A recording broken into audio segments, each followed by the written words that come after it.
Ghost Story: The Karma of a Grave Robber. As it neared midnight, the road leading to Saint-Mars grew eerily deserted. The only sounds were the incessant croaks of frogs, with not a single person in sight across the fields. Binton felt a chill wonder what it was for this season, when people usually hunt frogs with flashlights, to be so devoid of any activity. He had been driving attentively for almost 2 hours, but since leaving the highway, he hadn't seen anyone. Binton felt a sense of fear creeping in. Just a few hours earlier, he had received a call in Saigon informing him that his best friend had died. Shocked, he borrowed his boss's car to drive to Saint-Mars immediately. This friend had grown up with him since childhood, and his death was a profound loss. Lost in his thoughts, Binton didn't notice when a shadowy figure of a girl appeared sitting behind him. As he approached a bend in the road, a foreboding feeling arose. He glanced up at the rearview mirror and widened his eyes in shock, nearly letting go of the steering wheel. Screech! Binton slammed on the brakes. Through the rearview mirror, he saw a girl sitting in the back seat, staring at him with eyes full of hatred. His throat tightened as he realized that his car, which had been completely empty moments ago, now had a girl in a traditional Vietnamese dress in the back seat. How had she gotten in? Swallowing hard, Binton tried to remain calm. "Who are you? Why did you get into my car? You've stolen so much from me, and now you forget who I am," she replied. "I haven't stolen anything from you." The girl laughed, a chilling, sinister laugh that made Binton feel dizzy. This girl claimed he had stolen from her. Was she a thief herself, trying to extort him? Thinking this, Binton grew angry and shouted, "Damn it! Get out of my car, or else!" 20 years ago, Saint-Mars, the grave at the end of the burial mound. The girl stopped laughing and responded with a threatening and provocative tone, as if deliberately reminding him of something. At this point, Binton could barely maintain any composure. The familiar voice was skeptical, but now he realized he had heard this voice before, 20 years ago. But the owner of this voice had died long ago, hadn't she? Moreover, she had been. Binton swallowed hard, not thinking twice as he grabbed the car door handle to escape, but the door seemed locked tight, refusing to budge no matter how hard he tried. The air inside the car grew increasingly suffocating. Frustrated, Binton repeatedly tried to open the door, growing increasingly desperate. He finally grabbed a knife from the glove compartment and wildly stabbed behind him, aiming for the girl. Each thrust, however, missed her completely and struck the seat below where she sat. Binton was like a raging beast, his eyes bloodshot with gritted teeth. "Get away from me! I got rid of you once, and I can do it again. You'll regret this." "Can you, though?" Binton's hand suddenly went numb. Trembling, he released her neck, powerless. Her skin was icy cold. At this point, his suspicions were confirmed. Distracted, Binton could no longer see the girl's eyes. The dim light inside the car, worsened by the broken light from the previous night, left him in near total darkness. He couldn't see her face, only her pristine white owl dye. Taking a deep breath to calm himself, he struck the knife against the car door. With a loud bang, the door suddenly swung open, sending Binton sprawling onto the road. From outside, he could almost see inside the car, the girl sitting in the back seat, staring at him intently, her lips curled into a smirk. It was a smirk of contempt, a smirk of mockery. On any other day, he would have lunged forward, but now he couldn't. Binton struggled to his feet, dragging his paralyzed leg, and limped away towards the foggy direction. "You can't escape from me," she taunted. "Someone is waiting for you. Run away," he muttered. "Hi, hi." The laughter echoed behind him, but Binton gritted his teeth and hurried towards the fields, figuring it would be easier to escape once he reached the village.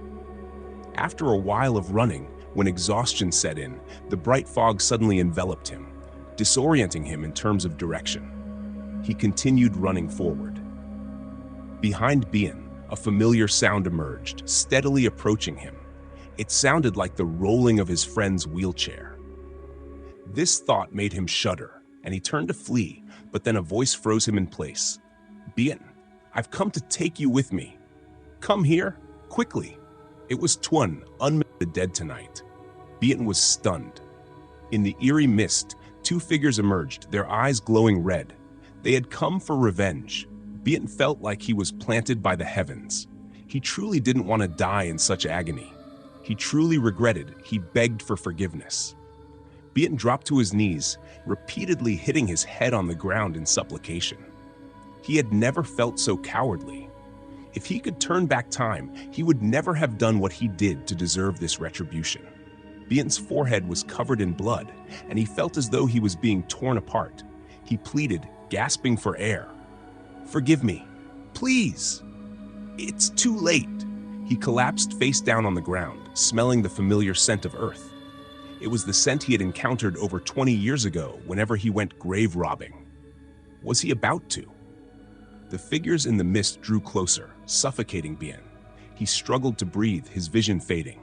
Was this the fate he deserved? Rewind to 20 years ago. In 1999, a historic storm, Bien's parents were swept away by floodwaters, leaving them dead. The family lost all their belongings.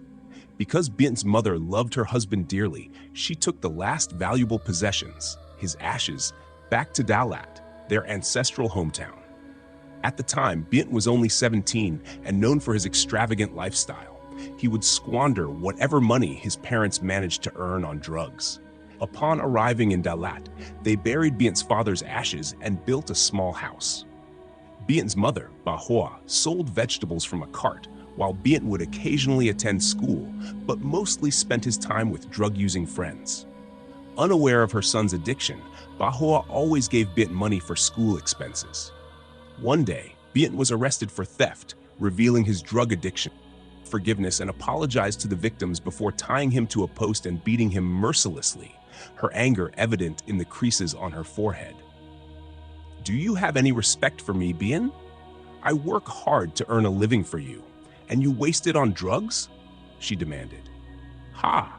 Your money isn't enough to buy any decent drugs anyway," Bien retorted. Bien responded without an ounce of remorse or affection towards Bahua. Bahua choked up, blaming herself for spoiling him so much that he had turned out like this. She gave Bien a beating and then confined him indoors, refusing to let him out. Locked up overnight, Bien's addiction took hold as he struggled with withdrawal symptoms, gasping and writhing. Eventually, he begged Bahua to release him, but she remained steadfast. She set the table in the middle of the room and ate calmly, ignoring Bien as if he didn't exist. Seeing this, Bien's eyes glazed over, drool dribbling from his mouth. The overpowering addiction left him unable to think clearly. He spat out to Bahua in a resentful tone, "I then live like this. After carrying you for 9 months, how can you say I'm killing you? Besides, I don't want to go to jail because of you," she retorted. "Then let me go. When you quit drugs, I'll let you go." Bah! Enraged, Bien felt like he was being stung by ants, uncomfortable to the point of madness. He clenched his fists, his mind devoid of rational thought, and banged his head hard against the post, as if driven by madness. He tried to scream loudly to make Bahua aware of his agony. Initially, she pretended not to care, but soon her concern overwhelmed her, and she rushed to embrace him tightly. Bien realized Bahua's affection for him, and he whimpered, "Mom, please let me go. I can't bear it any more days. Bien, please." Tears streamed down her cheeks. Upon hearing this, Bien flared up, wanting to bang his head again. Finally, Bahua couldn't bear it anymore and tremblingly untied the rope binding him. The moment the rope was off, Bien stood up and pushed Bahua away. Without saying a word, he dashed into Bahua's bedroom, rifled through her valuables, and fled. Watching Bien's shadow disappear, Bahua could only clutch her heart, crying out loud, "Oh heavens, what fate!" In the dark corner, searching for work, scratching his head and yawning in frustration. These days, each time his addiction struck, he couldn't resist mugging passersby. But now, the police had their eyes on him. Even though he was far away from the village, if caught, Bahua would surely find him. Sitting on the ground, The stench from the trash can made Bint even more irritated. He looked up at the sky and smirked faintly, recalling how he had bought drugs this morning. He had heard some junkies talking about grave robbing lately. Did he want to join them? The more he thought, the more his head hurt. Bint sighed and shrugged off the thought. Whatever will be, will be. That's life. Ha! That night, Bint carried his burden to where the other junkies usually hung out. After a while of getting to know them, he learned what they often did: grave robbing. Still feeling hesitant, he needed time to think. Bint decided to stay with them for the night. Halfway through the night, as he lay on the bed, his addiction flared up. In the dead of night, with no one around as they had all gone grave robbing, Bint felt like he was going to die. Just as he thought he was doomed, a young man around 20 entered. His face bore a long scar. Tuan approached slowly and handed Bint a bag of heroin. Bint lit up and asked, "Really?" "Yes, go ahead, smoke it," Tuan replied. Upon hearing this, Bint rushed to tear open the bag of drugs and sniffed it. 30 minutes later, he lay back on the mat, dazed. Bint weakly asked, "Why are you helping me?" Helping each other without knowing each other is indeed unbelievable. Tuan pursed his lips, the bitter taste of tobacco lingering in his throat as he spoke. "I need someone to dig graves with me. Here, we dig until we hit something. There's a rule here that something must share 70% of its value with the boss." Tuan was furious. He had been digging since he was 17, but still hadn't earned a penny. He was tired of this poverty. Bint closed his eyes, nodding without further thought. Now, he needed money to buy drugs, no matter what he had to do. After that day, Bint and Tuan rented a room in Dalat to live in. During the day, they lurked and eavesdropped on news, and at night, they sneaked out to rob graves. The first time was frightening, but after 3 or 4 times, Bint felt normal. This morning, Bint snuck into the cafe where he usually went, where Tuan had arranged to meet him. He heard there was a big job to be done. Tuan was already seated there, accompanied by a strange girl. Bint took off his baseball cap and sat opposite them, smiling. "New recruit?" "Yeah." As Tuan spoke, he rolled a cigarette, which made Bint slightly uncomfortable. He turned his head away and called the waiter. "A cup of milk coffee, please." Once he had ordered, he turned back to Tuan and asked, "What's the plan for tonight? I've been tight on cash lately." "I just found a lucrative opportunity. I've been investigating lately. The owner of the grave is the eldest daughter of a wealthy family. She got pregnant after going out to party, and her parents were embarrassed, so they took her for an abortion." Tuan flicked his cigarette butt away, then embraced the girl next to him and continued. "They were afraid of disgrace, so they took her for an illegal abortion, but unexpectedly, it killed both the girl and the baby." Bint listened in astonishment, not expecting such parents to exist here. He sat quietly, waiting for Tuan to continue. Just then, the cafe owner brought their coffee. Bint took a sip of his coffee and looked at Tuan. "So, is that girl's family very wealthy?" "Silver to bury with her." Bint chuckled. Here, they had a tradition of burying the dead with gold and money. They didn't realize they were aiding grave robbers, including their own relatives.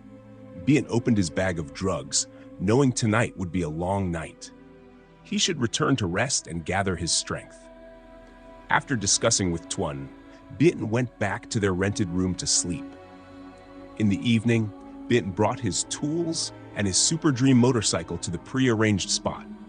The road there was difficult, and it took some effort for Bint to arrive. When he reached the spot, Tuan was already there, holding a shovel and some tools for prying open coffins. These tools were crafted by Bint hid his motorcycle behind the foliage before joining Tuan. When he arrived, Bint saw Tuan sitting on a high mound of dirt. Bint asked, "What are you doing up there? Haven't you gone in yet?" Swatting a mosquito away, Tuan replied warily, "We're waiting for her family to leave. They're still guarding her tomb inside." "They're still guarding? It's almost midnight." Bint found it strange. It was nearly midnight, yet they were still keeping watch. People here usually only guard until 9 or 10 p.m. before going home. Bitten sat beside Tuan, lighting up a cigarette. This family is really odd, still keeping watch in the cemetery at this hour. They're from elsewhere. I heard they used to live here, so they buried their daughter. Bint often found himself amazed at how Tuan always managed to gather such information. Every time they went grave robbing, Tuan would provide the latest news and suitable locations. Despite their numerous excursions, they had never been caught by the police. Moreover, Tuan handled the selling of the items they dug up, ensuring fair and high prices. When Bint caught Tuan's gaze, Tuan lifted his head and confessed, "My father is a police officer." "So what?" Bint responded. "Obviously, I know my way around," Tuan said confidently. "Yeah, I get secrets." By 1 a.m., the cemetery in Ma village was quieter than ever. The family of the tomb they were targeting had left in their car. Bien and Tuan entered the cemetery together, navigating through the twists and turns and old graves until they reached their destination. Upon seeing the tomb, both Tuan and Bien were taken aback. It was constructed in a style they had never seen before. At the entrance of the tomb, there were 2 large candles, followed by 7 smaller ones. Behind them hung white threads from a tall bamboo tree, with white cloths fluttering in the wind, creating a chilling atmosphere. Bint shivered and glanced at Tuan. Tuan remained unfazed, handing a shovel to Bint. "Let's go dig. We'll do it quickly. Grab everything and sell it together. I holds a significant value." "I think so too." Indeed, the tomb looked unusual, and its value was likely considerable. The tools placed on the altar were all gold-plated, and peculiar red flowers were planted around. Bien pursed his lips, then took the shovel and followed Tuan into the tomb to start digging. Since it was freshly buried, the soil was easy to dig. As they dug deeper, they felt the ground around them tremble. Suddenly, Tuan's shovel hit something metallic, producing a clanging sound that shattered the silence. Tuan lifted the shovel and reached down to pick up the object. As it came into, he and Bint were astonished. Bint gasped, reaching out to touch it. "Nail, huh?" he said. "Yeah, a 10-penny nail," Tuan confirmed. Indeed, the object that had made the sound when it collided with Tuan's shovel was a 10-penny nail, driven into the top of the tomb. After a moment of contemplation, Bint grabbed a flashlight and scanned the tomb. After a while, they found 5 more nails, 2 in the hands, 2 in the feet, and 1 in the heart. Both of them couldn't understand what this family was doing, why they were driving nails into their daughter's coffin. Tuan sighed, tossing the nails aside before resuming digging. "You're taking forever. How long will this take?" he grumbled. All right, take it easy," Bint replied. With that said, he took the continued digging. Another half-hour passed, and they were halfway through. Bint felt thirsty, so he released his grip on the tools and reached for his water bottle. His shadow stretched across the ground under the moonlight. It was the 13th, so the moon was still visible. After drinking, as he turned back, he noticed a long shadow stretching beneath his feet. A girl's shadow, he could tell by the hair. Feeling a chill, he turned around to look. There was clearly no one behind him, no one at all.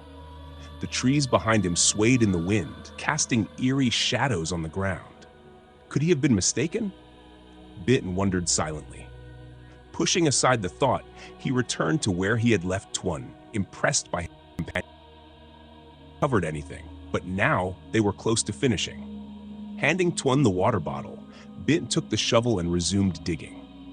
Despite the eerie atmosphere, he felt excited about finishing this tomb. Once they were done, he would head back to Hue. He didn't want to stay here any longer. Digging up graves was risky business, and sooner or later, he would get caught. If Tuan and his 2 friends were police officers, he was an addict, getting caught would only lead to prison. Prison life was harsh, and Bint didn't want to endure it. Clank. Bint kept digging, unaware that he had hit the coffin until he heard the sound from below, startling him. Tuan and Bint leaned in to see a corner of the coffin emerging from the ground. Despite being covered in dirt, Bitten recognized it as a valuable coffin. Looking at its surface, Bitten understood. Tuan grinned greedily at Bitten. "You're going to be rich this time." Bitten nodded. Without a word, they fetched tools to pry open the coffin. Tuan, experienced in these matters, went below while Bitten, less skilled, stood watch above.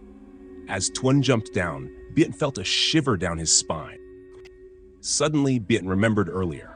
He illuminated Tuan with a flashlight and asked hesitantly, "Did you see any girl pass by here earlier?"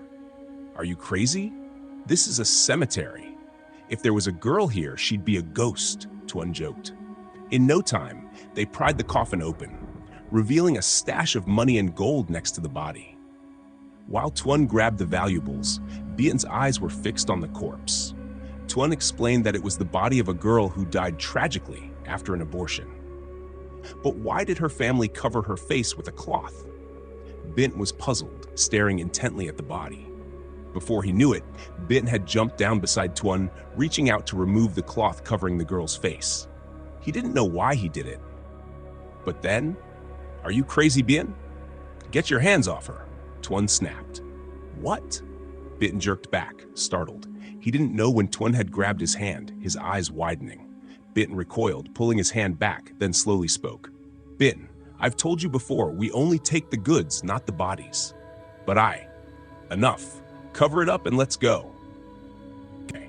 Feeling helpless, Bitten wanted to explain that he didn't intend to disturb the body, but his throat felt constricted. He frowned, then grabbed the shovel, deciding to bury the coffin and leave. Meow! Meow! Just as Bitten started filling the hole, there was a meowing sound behind Tuan. Bitten was surprised. "Hey, who would release a cat wandering around at this hour?" Tuan looked at Bitten with disdain. "That's a wild cat. What kind of idiot thinks there would be cats in a cemetery?" Indeed, Bitten had no idea about this, as his parents had always protected him closely, providing for his education and needs. He had never paid attention to such things. Remembering, he realized that he rarely left home when he was younger. It was only later, with his parents' encouragement, that he began to explore and hide. Bitten nodded, realizing it was a wild cat. He bowed his head and continued filling the hole. They had filled about half of it by now. After finishing, they decided to go back to rest and regain their strength before taking the goods to Saigon to sell. It was dangerous to stay in Dalat. "When are you going to Saigon to sell the goods?" Bitten asked. "Next week." "Okay, I'll go with you." "Sure." The simple conversation ended as they finished filling the hole. Both of them, exhausted, lay flat on the ground. This grave was indeed tough. It took them several hours just to dig the hole. Bitten pulled out his old worn-out watch from his pocket and checked the time. It was nearly 4 a.m. Before dawn broke, they had to return to Dalat. Bitten packed up their belongings and brought them to his motorbike. He said, "Let's hurry back. It's almost morning." Tuan didn't respond, but just stood up and dragged the corpse outside. He patted the bag of loot beside him and smirked greedily. This time, he was truly rich. He hadn't expected to find such a lucrative opportunity. Tuan looked around, then frowned. He knew that in this line of grave robbing, sooner or later, they would encounter what? What can ghosts or demons do to the living? Tuan chuckled, lost in thought. He didn't notice a woman in an ao dai appearing behind him. Bitten, walking ahead, felt a chill on his back and turned around. When he saw what was behind Tuan, Bitten nearly stumbled. Pointing shakily at Tuan's back, he stammered, "Tuan? There's a girl standing behind you. You!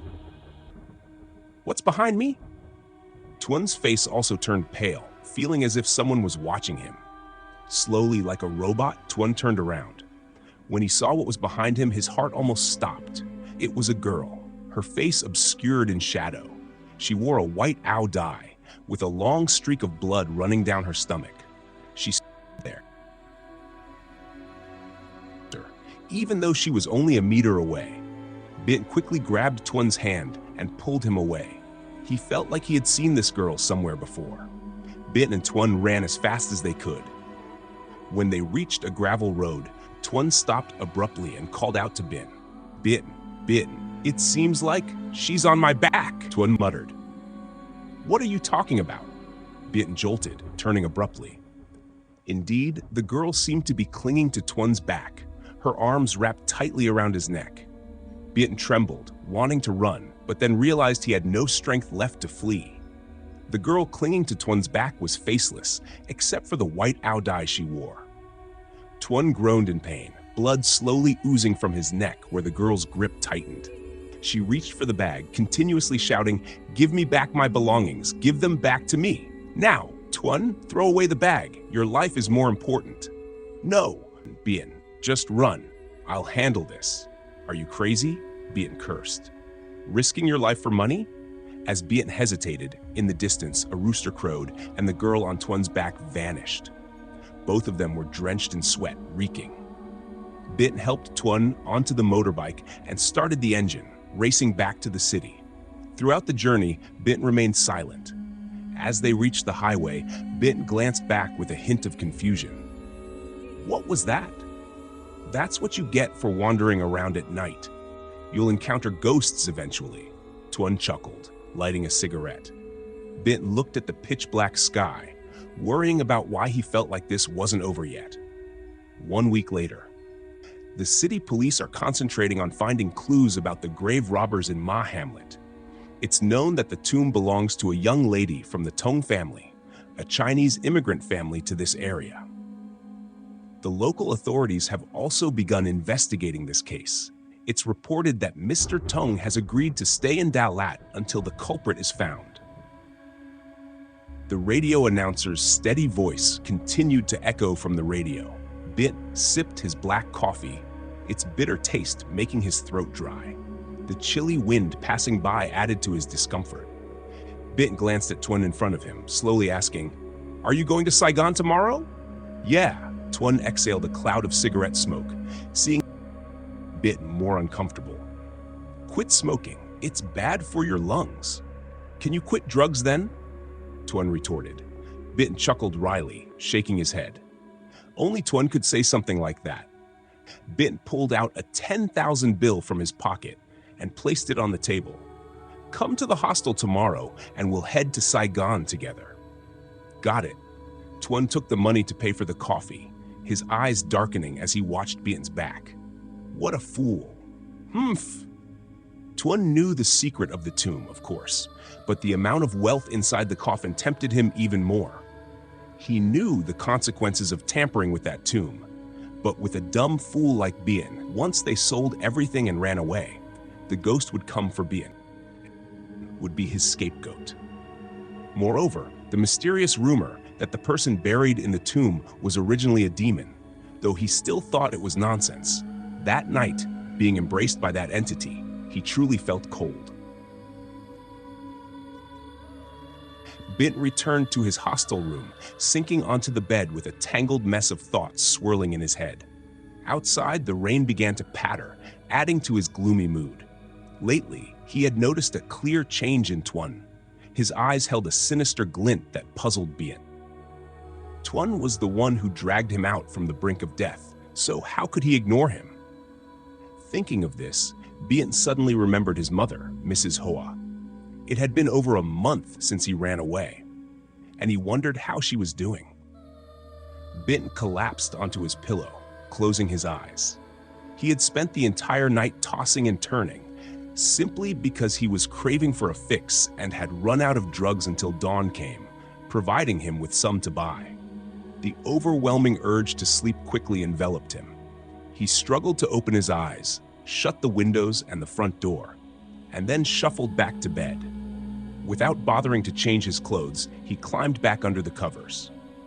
Tomorrow, he had to go to Saigon, so he needed to rest up a bit. Bian's breathing became steady, and he even heard the sound of his own snoring. In the darkness, a figure suddenly appeared, but quickly vanished, causing Bian to startle in his sleep as if he were being watched. Thunk! Thunk! Thunk! Sweat dripped from Bian's forehead as he looked at the large mansion in front of him, not understanding why. Bian knew why he was here, but he couldn't grasp how he had ended up here. He had been peacefully lying in bed a moment ago, and now he was here. Moreover, behind him was only mist obscuring everything. Suddenly, Beaton saw a fleeting figure, and a hand touched his shoulder. Beaton trembled, unable to move his limbs. The hand tightened, and a hoarse voice said, "Quickly return my belongings. Return my child to me. AA? Quickly return them to me. AA. I don't know anything. I didn't take anything from you. Please leave me alone," Beaton replied, his voice trembling with fear. He didn't pay attention to his surroundings, but tried to escape. He attempted to pull the hand off his shoulder, his eyes wide with fear. That hand felt icy cold, as if it wanted to freeze him solid. Beaton staggered away, not daring to look back, fearing that if he did, he wouldn't have the strength to run far from that eerie presence. Thud! Thud! Thud! The sound of Beaton's leather shoes echoed, shattering the silence. He gasped for breath, feeling exhausted. This house seemed to have endless corridors. No matter how much he ran, he couldn't find his way out. Moreover, every place looked direction. After traversing several dozen meters, he came across an open room. From inside, a sweet but melancholic lullaby drifted out. "Mama, the bridge is made of planks, nailed together with tar. The bamboo bridge sways unsteadily, making it hard to cross. Mama carries her child goes to school, Mama goes through the school of life." Beaton stood outside, frozen in astonishment. No one had appeared in the mansion until now, but suddenly there was a girl singing a lullaby. If he asked her, he might find out who brought him here and how to escape. Waking up here had left him deeply unsettled, especially since he had encountered many strange occurrences since returning from robbing the tomb. With that thought, Beaton made a decision. He straightened his disheveled clothes and knocked on the door. "Knock! Knock! Knock!" "Come in," a voice rang out from inside. Taking a deep breath, Beaton gently pushed the door open. The first thing he saw upon entering was a girl with long hair sitting in the middle of the room, in front of her a crib with a baby nestled inside. Beaton scratched his head and chuckled awkwardly. He stood by the door, looking at the girl politely as he asked, "Could you please show me the way out of this place? I'm not from here. I seem to have gotten lost." As he spoke, Beaton's face revealed a mixture of discomfort for intruding upon the house. The girl remained silent, her long hair covering her entire face. She sat motionless in the middle of the room, pushing the crib back and forth. She had stopped singing, but now simply nodding her head. It was only now that Beaton noticed the numerous pictures difficult to see clearly. He glanced around at the photos on the wall, and suddenly his heart pounded heavily. Beaton turned to leave, but the girl, who had been sitting beside the crib, was now blocking his path. Trying to remain calm and keep his distance from the girl, Beaton said, "I can find my own way back. There's no need for your help." But as soon as he spoke, his legs and arms began to tremble, and he realized that the girl in the photos bore a striking resemblance to the girl lying in the coffin. Beaton was suspicious. Boom! Boom! Boom! Suddenly, all the doors slammed shut, leaving no gap. In the darkness, the girl approached, her arms reaching out to grab Beaton by the neck, growling with each word, "Give me back my child! Give me back my child now!" "Your child?" Beaton struggled to breathe. Whose child was she referring to? When did he ever take her child? Beaton's mind was in turmoil as he tried to pry the strong arm around his neck, but to no avail. Despite the its strength was surprisingly terrifying. Gasping for air, Beaton felt as though something was blocking his throat, preventing him from speaking or making any sound. Desperately, he clawed at the wall behind him. "Let me go. Please release me. Give me back my child. Give me back my child." Beaton gasped for breath, feeling the air had vanished long ago. No matter how much he struggled, the more desperate he felt. The girl's eyes glowed with a red tint of hatred as she tightened her grip. Beaton collapsed, shutting his eyes tightly. He was too exhausted, longing for sleep. so sleepy. Before darkness enveloped him, Bint saw the girl laughing, her eyes filled with resentment. Bint always wondered why only haunted after he and Tuan went grave robbing, while Tuan remained unscathed. Why? No? Let me go. Bint thrashed about, the suffocation forcing him to muster all his strength to open his eyes. Bint jolted upright in bed, his face contorted with pain and fear. He looked around the room in terror but found no one. He quickly got up and grabbed a mirror to check his neck, but there was no trace of any injury. Feeling disoriented, Bint sat down, clutching his head in his hands, muttering to himself, was it a dream? But why was it so painful? It couldn't possibly be a dream. Despicable. Truly despicable. Bint hastily put on his jacket and rushed out the door. The craving struck, making him uncomfortable. He rode his motorbike straight to a place where, on the desolate road, Bint felt a chill. Behind him, there always seemed to be a pair of eyes watching, yet every time he turned, there was no one there. Elsewhere, Tuan ran in fear into a narrow alley, his face wrinkled with sweat. He kept running forward without knowing where he was heading, not sure where to hide. All he could do now was to evade whatever was chasing him. The night enveloped them, the small alley devoid of any sound except for one person running. One of those shadows was the girl in the familiar white dress. Tuan clenched his teeth, wondering if those 12 shadows were the 12 souls he had once disturbed by grave robbing. He already had the answer, but chose to deceive himself. Yes, he had to find Bint, to let Bint bear the burden instead. Bint rode back to the Ma village to visit his mother, Ba Hoa. He had been away for several months without returning once. Tonight, as he dreamt of the girl pushing the cradle, he suddenly remembered Ba Hoa. Bint pulled up his mask, leaving only his eyes visible, donned his cap and revved the engine. As he approached the end of the village, the familiar sight of the dilapidated house came into view. He felt turn. Bint found a secluded spot to hide his bike and walked in. As he neared his house, Bint's footsteps slowed down involuntarily. He glanced around before sneaking behind the house. There was a small window at the back, offering a view inside. Bint crouched low, hiding in the banana bushes near the window. Inside, Ba Hoa sat by the oil lamp, seemingly sewing something. Despite the dim light, Bint could still see that his mother's hair had turned grayer. It pained him slightly. That night, when he ran away, he truly regretted it, but without money, he wouldn't return home. He was involved in drugs. Ba Hoa wouldn't accept him back without rehabilitation. Bint bit his lip, his eyes turning red. He quickly wiped his tears away and turned to run.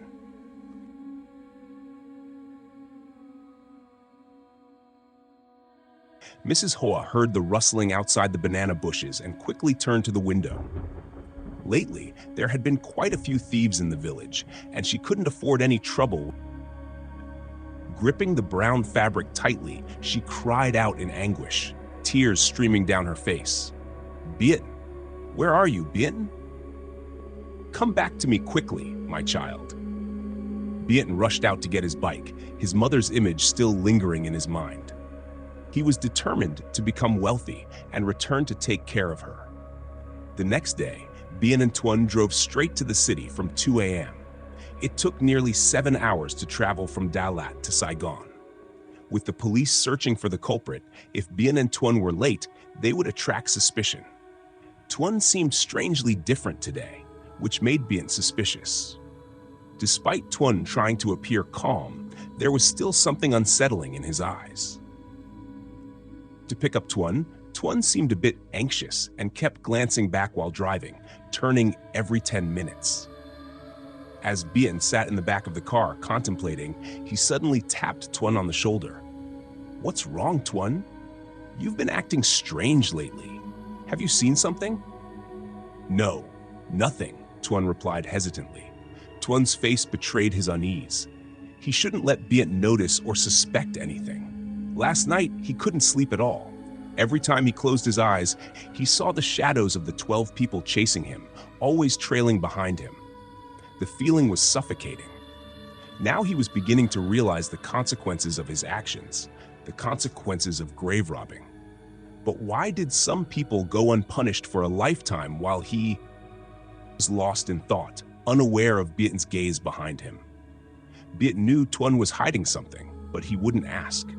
Suddenly, something flashed in Bieten's mind.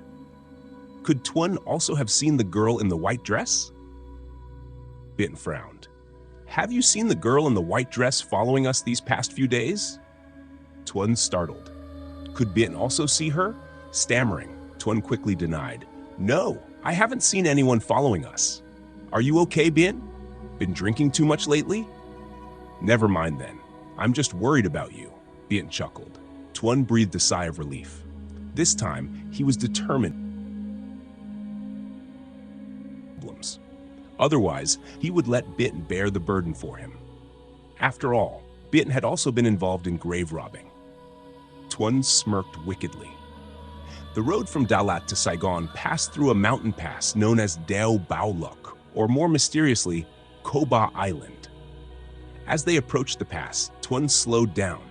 He had heard it was dangerous, and although he had never been to Saigon, his friend Tuan had more experience. Tuan skillfully navigated the early part of the pass, but as they ascended, Bieten noticed something strange. He observed Tuan intently. While the weather on the pass was usually cold, Tuan was sweating profusely, occasionally glancing at the mirror. The speed of the car increased gradually, and Bieten's heart raced, feeling suffocated. Despite the signs indicating to slow down, Tuan accelerated, narrowly avoiding loose rocks on the road several times. Bieten gritted his teeth, the wind causing him pain. He raised his voice beside Tuan's ear. Slow down! Do you want to plunge down there? Stop! Beside the road was a deep ravine, shrouded in mist that obscured visibility. Occasionally, cries of animals echoed from below, but to Bieten's ears, it sounded like desperate human screams of agony. Tuan never let Bieten's words sink in. All he could think about was escaping. Behind him, the group of 12 shadows reappeared, trailing him. Because it was dark, he couldn't see their faces, but he recognized the clothes they wore, clothes he distinctly remembered from the graves he had robbed.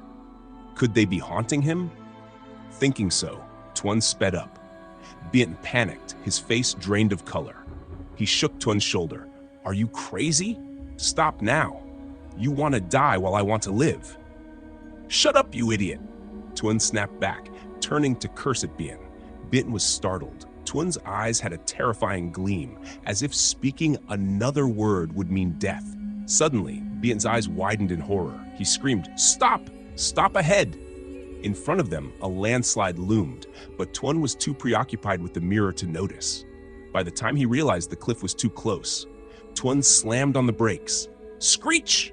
Crash! The car slammed into the cliff. Tuan was thrown out onto the road, while Bieten was scraped against the pavement. Bieten smelled blood, feeling it trickle down his forehead. Dazed, he tried to crawl towards Tuan, but the pain overwhelmed him. Collapsing, his face pressed against the ground. He saw a group of shadows in the distant forest, watching him. Weakly, he murmured, That's... At the head of the shadowy group, a girl in an ao dai was watching them, holding something in her hand. When Bieten tried to focus, he realized it was a warning sign. Did she want to harm him and Tuan? It wasn't until Bieten lost consciousness that Tuan finally woke up. He crawled out of the wreckage and slowly limped over to retrieve the bag containing their stolen goods, then made a call on his phone. After a while, Tuan hung up, his eyes gleaming as he pulled out a plastic bag. He collected some of Bieten's hair and soaked it in a bit of blood before pocketing it. Tuan, sinisterly, sat down on the road and slapped Bieten's face. You idiot. You really are an idiot. Bieten was taken to the hospital while still unconscious. He only caught snippets of conversation between Tuan and someone else. Despite his efforts to listen, he couldn't make out what they were saying. The only thing he felt was the pain in his head, drowning out everything else. Tuan and the old man lifted Bitten into the car and climbed in after him. Tuan attempted to light a cigarette, but was stopped by the old man accompanying them. "Don't smoke in the car. The smell will linger," he cautioned. "Mind your own business," Tuan retorted, pocketing the cigarettes. The old man raised an eyebrow, peering at Bitten through the rearview mirror. "Is he the one you grave robbed with?" "Yeah," Tuan nodded, looking disdainfully at Bitten. The old man offered, "You want my help? It'll cost you 9 million. Otherwise, forget it." "What? 9 million? Tuan exclaimed, suddenly losing his composure at the mention of the sum.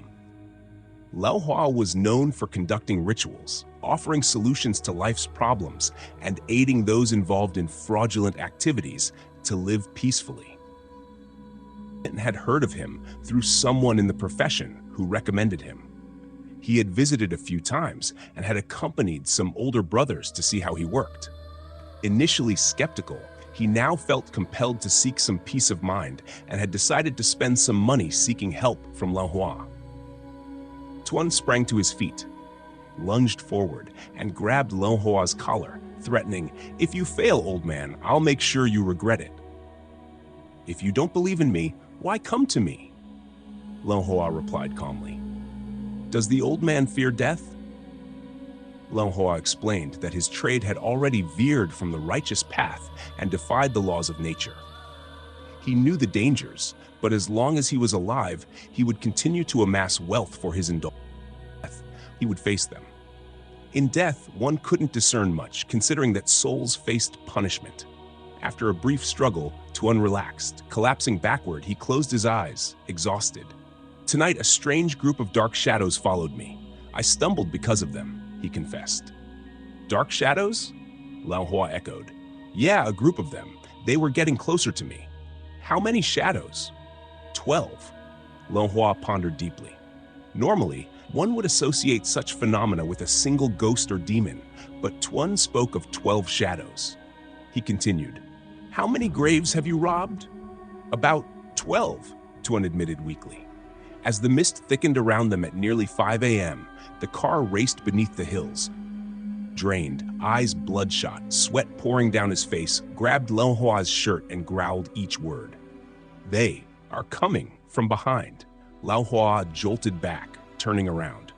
Indeed, a group of shadowy figures stood a few meters behind the car, facing towards them. Lao Hua pulled out a talisman from his shirt, adorned with twisted red lines, and placed it on Tuan's neck. After affixing the talisman, Tuan regained his composure and asked, "What should I do now?" "Get to the city, wait for Bitten to recover and stabilize. Then payment," Lao Hua instructed. Tuan nodded, acknowledging that while he had the money, the job wasn't done until it was done. The car raced along the highway, with Bitten still lying unconscious, unaware of the danger lurking around him. When Bitten finally woke up, it was already morning of the second day. His head still throbbed slightly, but the doctors assured him it was a minor concussion and advised him to rest. He only needed to stay in the hospital for one more day before he could be discharged. In his hospital room, there was a young girl around 9 or 10 years old and an elderly woman who seemed frail. Despite being there for days, no one had come to visit or check on them. The young girl remained rigid, sitting silently at the foot of the bed, observing Bitten from morning till night. Whenever he tried to ask her something, she either retreated or pretended to be asleep under the covers. As for the elderly woman, she just shook her head whenever Bitten tried to engage her, leaving him puzzled. Later, a nurse came in to change Bitten's IV. She said, "You'll be discharged soon." "I know," Bitten replied.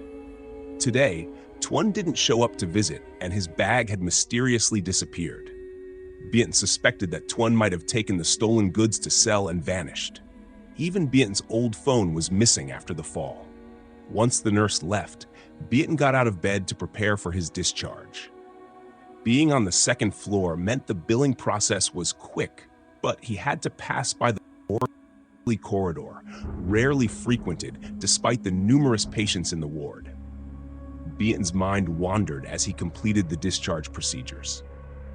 Returning to his room, He couldn't shake off the eerie feeling of being followed, even though no one was there, not even a shadow. When Bint returned to the room, he found Tuan sitting on the chair. Surprised, Bint asked, "Why are you sitting here, Tuan?" "I'm waiting for you," Tuan replied, handing Bint some medicine. Bint declined, saying, "The doctor forbade smoking." He sat down next to Tuan, surprised that Tuan had come looking for him.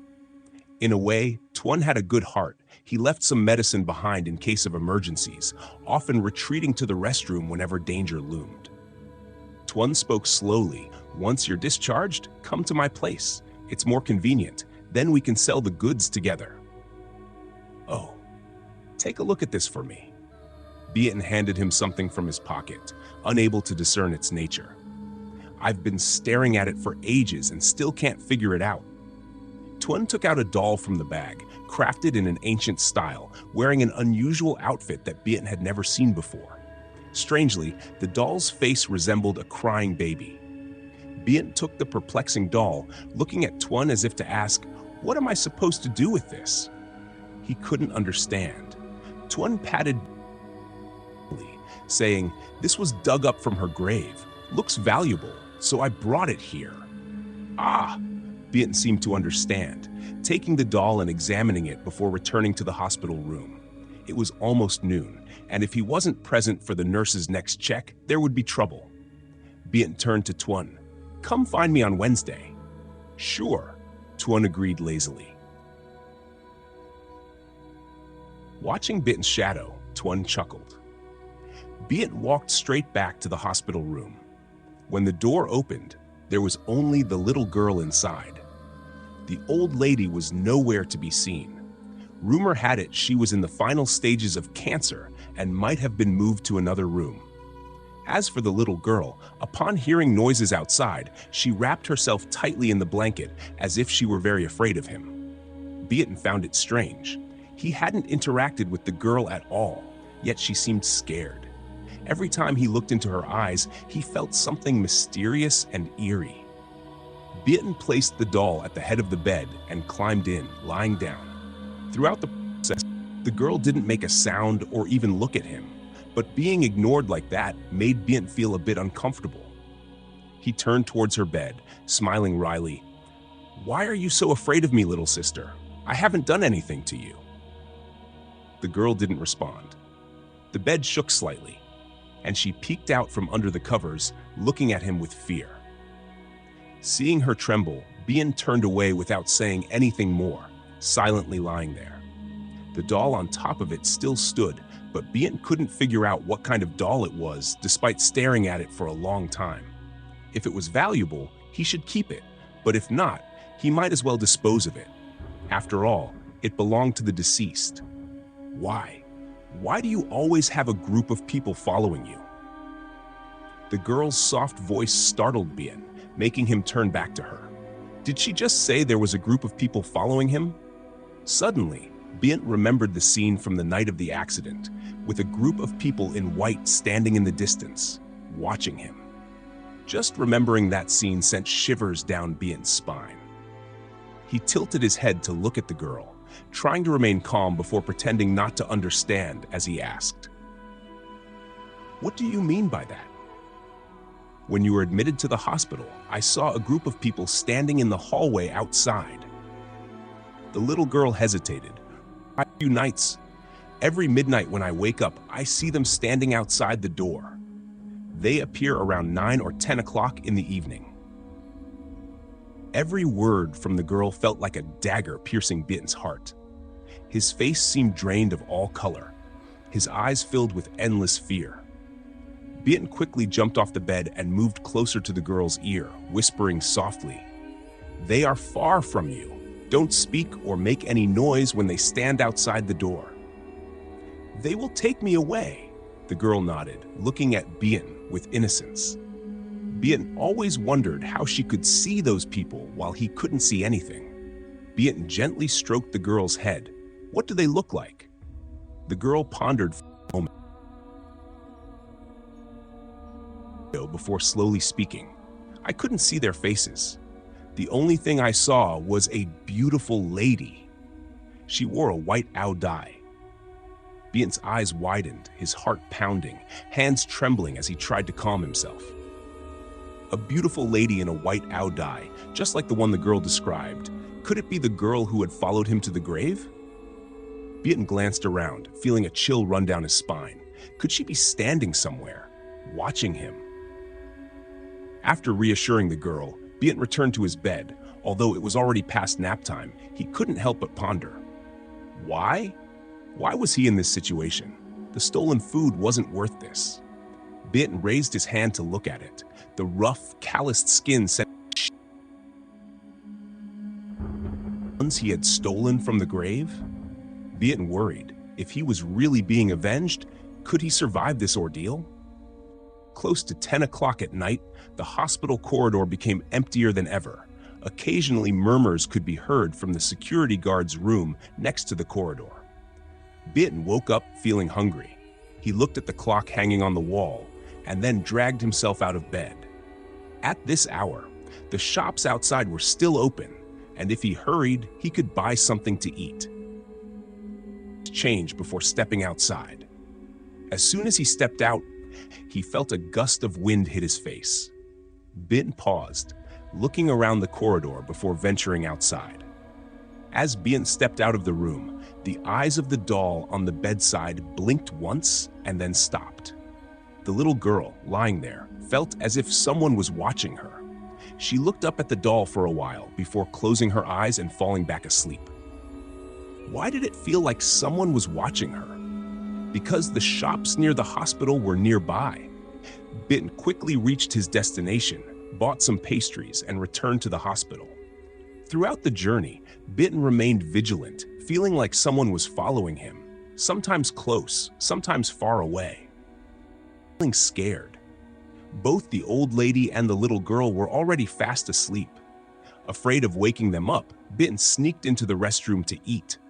Having a place to eat was good enough for him. Cleanliness wasn't a priority. Bian sat in the room, looking at the mirror and his own reflection, feeling a bit scared, so he decided to lean his back against the mirror to ease his fear. Swallowing the dry cakes made his throat almost choke.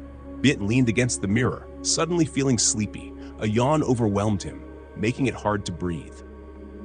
Damn it, the withdrawal. Tuan hadn't brought him his medication all day. Perhaps he was having a relapse. Bian dug his nails into his thigh. The pain from below jolted him back to sobriety. Bian stand up, leaning against the wall, but suddenly something grabbed him from behind. Bian turned around in surprise. When his eyes met the mirror, he felt drained of all strength, collapsing to the floor.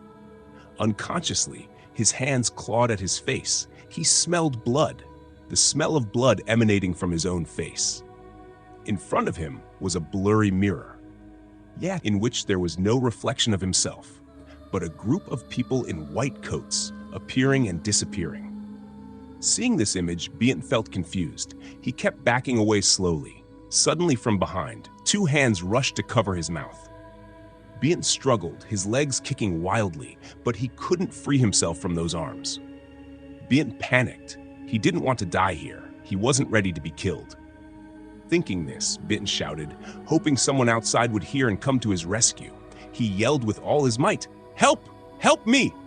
Help me! There's a ghost! A ghost!" Suddenly, Bian went silent, his eyes wide open. He touched his throat. Why couldn't he speak? His throat wasn't making any sound. The cries for help were just guttural noises that only he could hear. Panicked, sharp nails from the hand behind him dug into Bian's throat. His eyes bulged and his head felt dizzy. Bian tried to reach out and bang on the door for help, but before his hand could he fell helplessly to the floor. His lips moved faintly. "Please don't. Please spare me." Darkness enveloped him, and the weak light in the restroom dimmed. Bian's eyes closed as he fainted, but even in his unconscious state, he felt the hand squeezing his neck tighter. "Stop," Bian desperately pleaded. In the pitch-dark room, a young man lay unconscious on the floor, with a girl in a long dress standing beside him. Her sharp eyes were like daggers ready to slice him apart. She leaned over, her pale, ghostly hand caressing Bian's face. Her lips curled into a smile, revealing perfectly aligned teeth. "Give me back my child! Give me back my child! Give me back my child!" As she finished speaking, about to strike, a force pushed her away. She was flung against the mirror and disappeared without a trace. Before she vanished completely, red eyes glared from the mirror, filled with the desire to burn the person on the floor with their tearing gaze, eyes full of hatred. Outside the hospital room, the doll on Bin's bedside suddenly shook violently, making a thud, thud sound. The old woman sharing the room with Bin sat up. Her sharp eyes glanced at the doll, then stared at it intensely.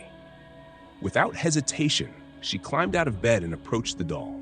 The closer she got, the more the doll trembled. Suddenly, a mournful cry emanated from the doll, a piercing wail. Wah, wah, wah. The old woman saw tears flowing from the doll's eyes.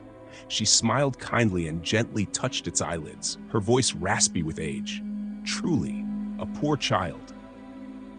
As soon as she finished speaking, the doll fell silent, returning to its original state. Feeling a wave of fatigue, she went back to bed. The bustling city of Saigon, even past midnight, was still alive with people moving back and forth along the streets. Vehicles and crowds intermingled, creating a strangely lively scene. Amidst this, in a small corner, stood a dilapidated house that looked as though it could collapse at any moment. However, upon inside, the place was filled with valuable items, including several altars and peculiar statues. In the center of the room sat an old man reading something, dressed in strange attire decorated with the image of a snake, which added to his intimidating presence. Tuan silently observed Lao Hua. The old man had summoned him here to receive money, but had been sitting in one spot, mumbling incoherently for some time. Despite the stack of money placed beside him, he hadn't moved an inch. It was truly odd for someone so obsessed with money to show no interest in it. Tuan glanced around Lao Hua's house, noting that he had never seen such statues before, nor the strange incantation leaves scattered about. Though he wasn't in his field, he was familiar with some aspects. Yet, everything Lao Hua used was completely new to him. At the center of the altar was a statue of a snake, its eyes a deep red, tongue flicking out as if ready to strike, mouth open wide to devour its prey. The more Tuan stared, the more he felt drawn to it. It was as if his soul was being sucked into the snake statue, leaving him short of breath, throat constricted, and limbs flailing. At some point, the snake statue began to move, its eyes shifting to look at him. Tuan's body went cold, his hands and feet rigid as if frozen. The snake slithered closer, and though Tuan wanted to scream, he couldn't. Sweat poured down his forehead as he struggled to breathe. The snake continued to slither closer, emitting a dark, sinister smoke from its body. Tuan felt as if the smoke and the snake were about to engulf him. Just when he for him, an old, wrinkled hand covered his eyes. Lao Hua, staring at the snake statue on the altar, let out a long sigh. He removed his hand, and Tuan finally felt normal again, collapsing onto the floor, gasping for breath in terror. Lao Hua poured Tuan a cup of tea and said, "Your karma is heavy." The snake deity was the god he worshipped. Years ago, he had been introduced to this deity by a Taoist priest. The snake deity was powerful, but anyone seeking its strength had to pay a high price. For years, Lao had harnessed the snake deity's power to make money, but in return, he had to sacrifice something. Although he was only 50, he looked over 60 due to the price he paid with his lifespan. The snake deity also enjoyed devouring the souls of wicked and sinful people. If Lao hadn't intervened just now, Tuan's soul would have been consumed by the snake deity. As Tuan lay on the floor listening to Lao Hua, he jumped up, realizing that without Lao Hua, he would have ended up inside the snake. He looked at Lao Hua with newfound respect. As long as it can be resolved, I'll pay any amount, 9 million or even tens of millions. He could always earn more money, but he only had one life. Once dead, money was useless. Lao Hua walked to a corner cabinet, took out some incense, and lit it for the snake statue. He bowed 7 times, then turned to Tuan and gently said, "Heavy karma cannot be easily resolved, but we can find someone else to bear it for us." Well yet, someone with shared guilt would be easier to deal with. With the snake deity's help, anything was possible. Lao Hua was confident. Tuan was startled as he suddenly remembered Bien. He said, "He's fine now. He'll be discharged tomorrow, and on Wednesday we'll sell the goods and then come by to see you."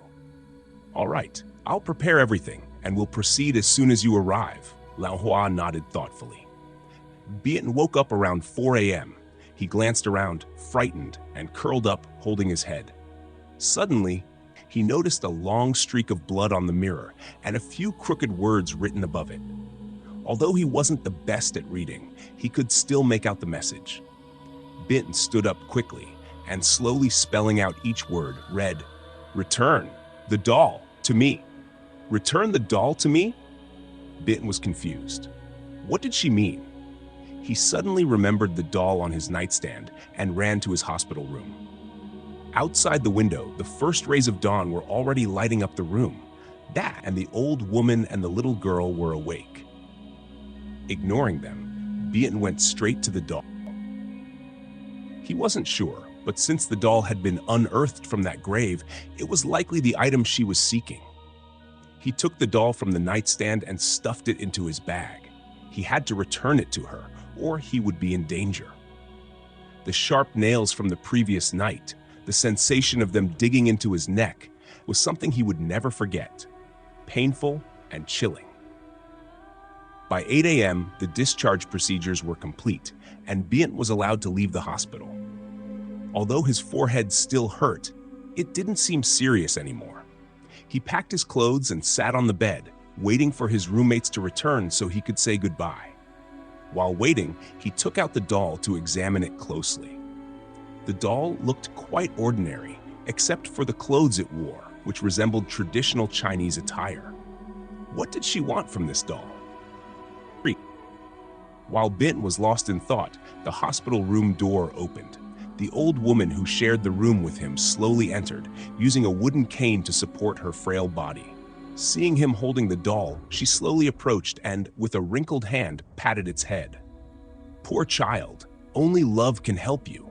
Truly pitiful," she murmured. Bien was startled.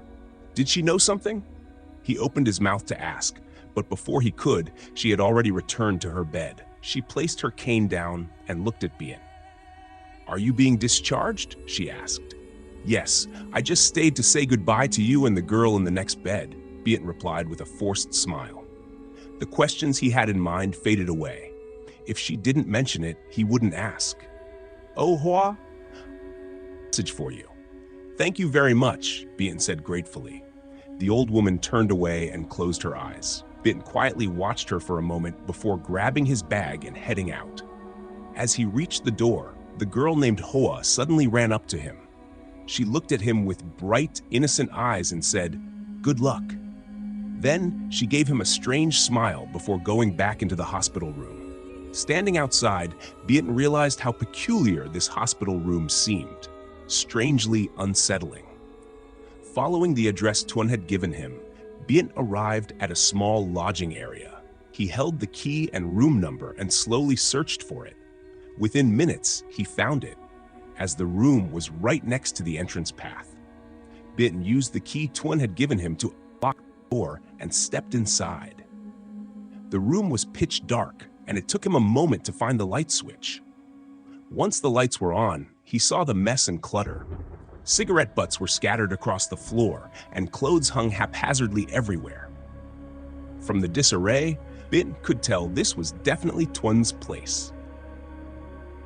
Bien sighed and went out to the landlord's house to borrow a broom. When he returned, there was already an extra pair of sandals at the door, indicating that Tuan had arrived. Sure enough, when Bien entered the room, he saw Tuan lying on the bed, fiddling with his phone. Irritated. "How long has it been since you last stayed here, you slob? This place is filthy." "2 months," Tuan replied calmly, not even looking at Bien. Bien was taken aback by Tuan's nonchalant response. Change your clothes later and come sell with me. I just found a good store. They buy smuggled goods too, don't worry. The owner is a big shot, Tuan said. Later, sure, let me finish cleaning up first, Bint responded. After an hour of hard work dealing with the mess, Bint finally finished cleaning the room. He took a shower and then joined Tuan to go to the place Tuan mentioned. Tuan had repaired the bike that had broken down the other night, and now he rode it smoothly. Bint sat the thought of ending up in the hospital again. Tuan drove around the city for a while before they reached their destination, a small shop hidden in a quiet alley. The outside of the shop was deserted, but inside, a middle-aged man, around 50 years old, was weighing some items. Seeing them enter, the man looked up and put away his things. He walked straight to a wooden table, glanced at Tuan, and smiled as if they were old acquaintances. Tuan, you're here to sell stuff again? Haven't seen you in a while. Thought you had retired. Are you kidding? Retire and eat dirt? Tuan smirked.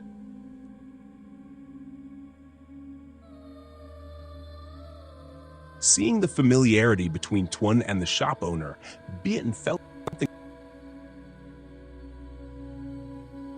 Tuan emptied the contents of his bag onto the table.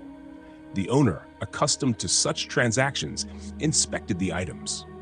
The valuables they had dug up were quite numerous and seemed to be made of gold and silver, likely fetching a high price. After examining them, the owner offered confidently, 10 million. Because you're an old acquaintance, I'm giving you a high price. 12 million, Tuan replied calmly, without any sign of hesitation. The man smiled slyly, but agreed with a nod. Bint sat by, mouth agape, admiring Tuan's negotiating skills. Suddenly, Bint remembered something and leaned in close to Tuan, whispering, I forgot the doll. You idiot, Bint, Tuan snapped. Bint hung his head. That doll kept being demanded by the ghost every night. He couldn't risk selling it. What if selling it led to the ghost killing him? Better to endure a bit of scolding than to be haunted for life. After his outburst, Tuan said no more. The shop owner went inside to fetch the money. He returned with a thick wad of cash, placing it on the table. Tuan glanced at it coolly, nodded, and stood up. Bint's eyes gleamed at the sight of the money, but he quickly stuffed it into his pocket and followed Tuan outside. The motorcycle sped away through the narrow alleys. After Bint and Tuan disappeared from view, a familiar man arrived at the shop where they had just sold their items. The shop owner immediately showed respect, flattering him. It's an honor to have you. Were there two people who came to sell items recently? Did they have this?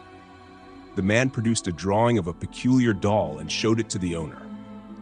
The shop owner shook his head. They didn't sell anything like this, only jewelry and some strange items. The man remained silent. On the altar lay a small snake, which Lao Hua glanced at for a moment before turning to leave. As he watched the direction Bint and Tuan had gone, a look of deadly determination appeared in Lao Hua's eyes. Damn it, those fools, he muttered.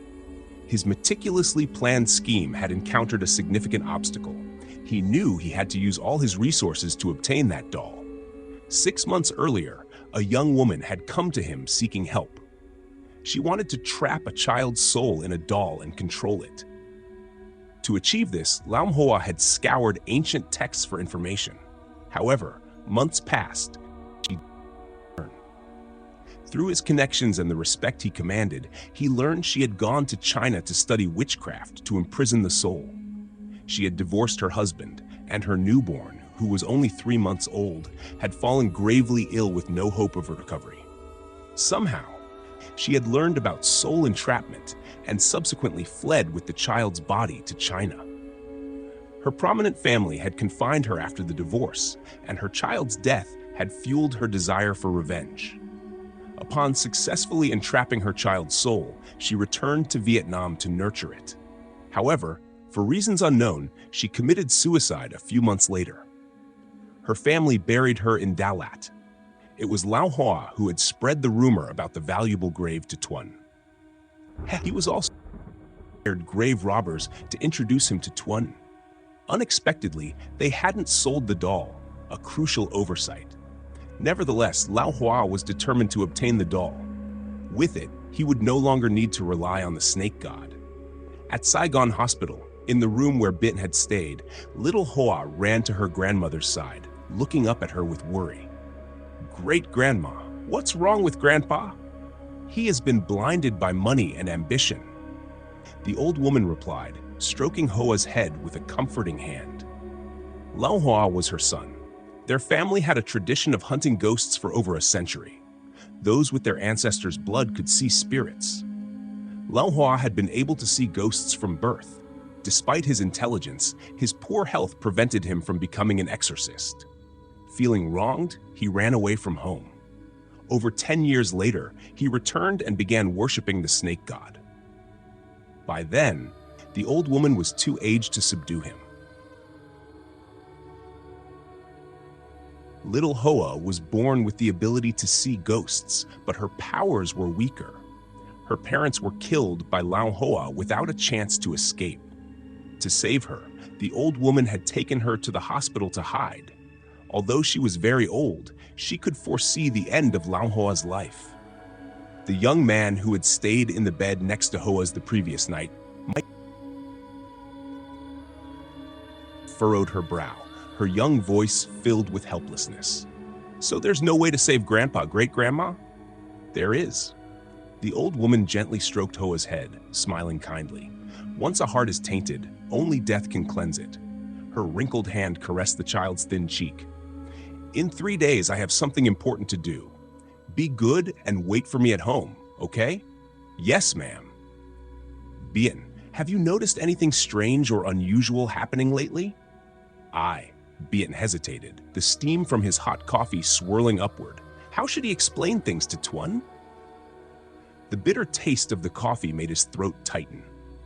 He looked at Tuan. "For the past few days, actually since we dug up that grave, I've been seeing many nights I've dreamt of a girl in white demanding something back." Tuan was startled. He hadn't expected Bin to experience the same things. He nodded, his eyes flashing. "Me too. On the day of the accident, I saw a mass of shadows behind me. I got so scared that I crashed into the mountain." Bien fell silent. So it was because they had dug up the grave that the soul was now following them. Wasn't it said that ghosts and demons couldn't harm the living? Why then did every appearance of the girl send shivers through his body, down to his very nerves? Just thinking about the sensation of impending death made Bien tremble with fear. Tuan stared at Bin, then after a moment he smirked and leaned in to whisper in his ear. "I know a master who helps grave robbers like us avoid being haunted and followed by ghosts." "Really?" "Yeah, we should go see him. I've heard he's really good. A lot of people like us have gone to him, and they all say he's great, though he charges quite a bit." "How much?" Bien asked. 9 million. "It's a bit steep," Tuan replied wearily. Bien sat silently, resigning himself to the fact that this grave-robbing venture had been a total loss. But he didn't care. He was more concerned about his life. He needed to get rich so he could return to the neighborhood and take care of his mother, to show her that he had made something received earlier on the table. 4.5 million. "When do we go?" "The day after tomorrow. I'll call you when it's time." Tuan counted the money on the table, a sly smile on his lips. He wouldn't have to spend all his own money, but could still perform the cleansing ritual. Poor Bien. So gullible. Ha ha. Tuan dropped Bien off at the boarding house and disappeared. Bien took his bag and went inside, collapsing onto the bed. His mind was filled with images of a procession of people in white robes, the vengeful girl in white staring at him facelessly, and the doll.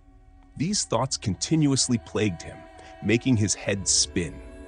He had spent the entire night in the bathroom, his nose had only managed to sleep a little.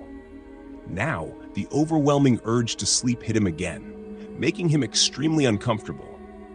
Since he had no plans until tomorrow, he decided to get some rest to regain his energy. As he quickly drifted into sleep, the doll slipped out of the bag, its small legs twitching eerily before stopping as if nothing had happened. Near midnight, the boarding house was so silent that even the faintest sound could be heard clearly. Bitten, unable to fall back asleep after waking up early, wandered outside and strolled around the quiet neighborhood. The peaceful surroundings made him nostalgic for Mrs. Hoa and his hometown in Thuathinhue.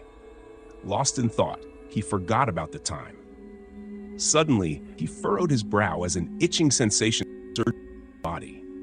He hadn't touched drugs for 2 days, and now the withdrawal symptoms were hitting him hard. Bitten clung to a nearby tree, his mouth wide open in a yawn, his eyes blurry. Without his opium, he felt as though his body was being attacked by hundreds, no, thousands of ants, gnawing at every inch of his skin, alternately burning and freezing. He tried to suppress the discomfort and rushed into his room. As he stepped inside, he felt something odd. Too deep for him to think much about it. As soon as he entered the room, a cold wind rushed in from outside, tossing his hair. Crash! The main door suddenly slammed shut, and the window followed suit, closing tightly. Bitten rummaged through his bag and, after a while, realized that the door to his room had been locked from the outside. Panic set in as he pushed against the door, but it remained stubbornly shut. He pounded on the door and screamed in fear. "Open the door! Is anyone out there? Please, open the door and help me! Is anyone there? Open the door, please!" By now, Bitten's legs were almost completely devoid of strength. He sank slowly to the ground, his exhausted eyes closing. Every part of his body ached intensely. Opium. He needed opium. He needed to escape from this strange room. Slash! Slash! Slash! Just as Bitten was about to faint, streams of red water began to seep from the walls of the room, flowing blood. Startled, Bitten jumped up, desperate to break down the door. The streams of water flowed down and then rose, like floodwaters rushing into the room. Bitten struggled desperately, kicking and pounding on the door, but to no avail. The doll lying quietly on the floor suddenly trembled. Perplexed, Bitten waded through the water to pick up the doll. It seemed to be crying, its wails of pain echoing through the room. Bitten was taken aback. He threw the doll against the wall, and as the water soaked into it, the doll suddenly changed. Turning red, its rosy face taking on a fiery hue, except for its deep black eyes, which remained unchanged. Without waiting for Bitten to run away in time, it lunged straight at him, its sharp teeth sinking into Bitten's throat. Bitten shivered, his weak eyes wanting to close. He groped for the shelf under the floor, realizing at some point that he had pulled out a sharp pair of scissors. With all his might, he slashed at the doll's neck. Snip. The sound of the scissors cutting through echoed, and the doll fell heavily to the floor, streams of water disappearing from the wall. It lay motionless on the ground. Bitten hurriedly pushed open the main door and dashed outside. The door had been unlocked since when, he didn't know. Bitten had used too much force and fell out onto the courtyard. He got up and ran out of the neighborhood. Bitten ran to a nearby store and bought some gasoline, then took the old lighter and brought the doll down to the restroom, tossing it under the ground. He poured gasoline all over the doll and lit it on fire, the flames quickly engulfing its face. The doll's clothing burned away into unrecognizable shapes. In the raging red fire, Bitten heard cries coming from the flames and the doll, and ran away. He didn't want to see that doll anymore.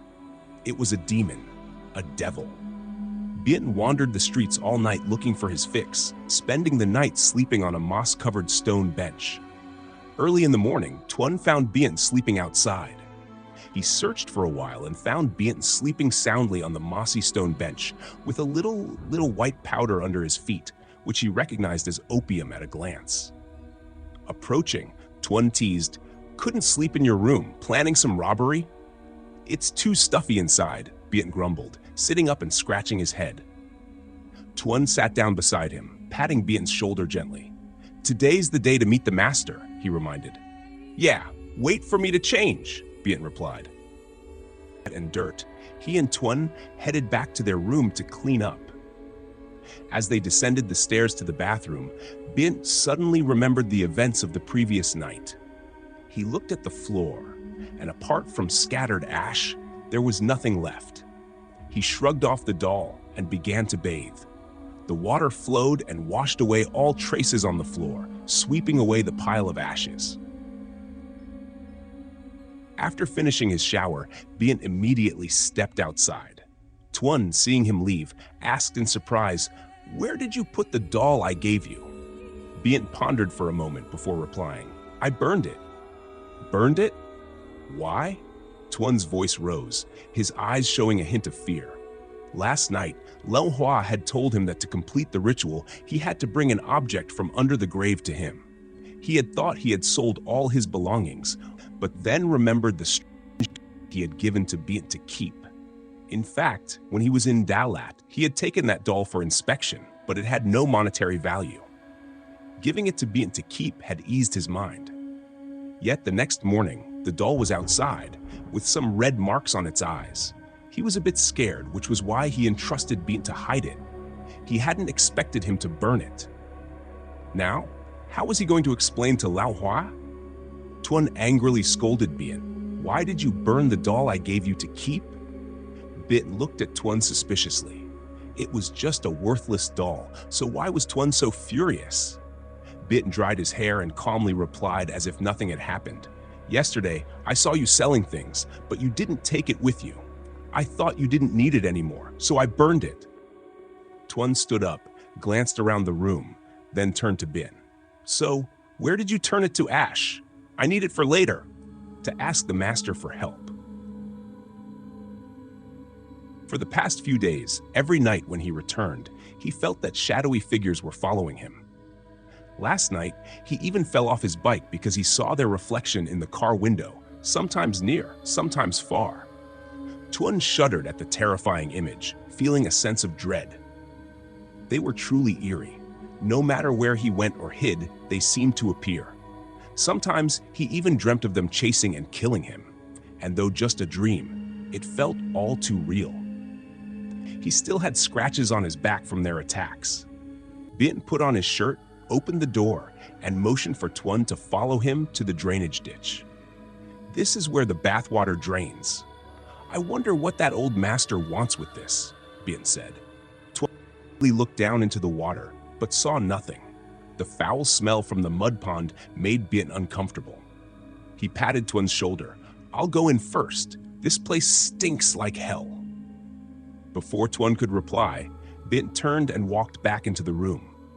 After a while, Tuan also returned, holding a piece of charred fabric. Bien recognized it as the burnt doll's clothes. Tuan put it in a bag and washed his hands. Then, they both got on the motorbike and headed to Lao Hua's house. Upon arrival, Tuan handed the money bag to Bien for a recount. While Bien was busy counting, Tuan glanced at the house, a sinister smirk on his face. He tucked a small knife into his back pocket and tapped Bien on the shoulder, gesturing for him to go in. After putting the money bag away, "It's all there! 9 million! I was worried you might have spent it on girls." "Are you crazy?" Tuan chuckled, his eyes gleaming mischievously. He couldn't let the money be spent on girls. Tuan and Bien entered Lao Hua's house together. As they walked through the door, Bien gasped in surprise, staring at the snake statue on the altar. He shivered slightly. He had never seen anyone worship a snake before, and it felt strange. Bien observed the peculiar items around, the door adorned with various strange symbols, red-painted scrolls hanging on the walls. Just standing at the entrance, Bien could see the altar in the middle of the house. It was indeed peculiar. Tuan chuckled inwardly as he noticed the many talismans plastered around the house. He hadn't expected Lao Hua to be so meticulous.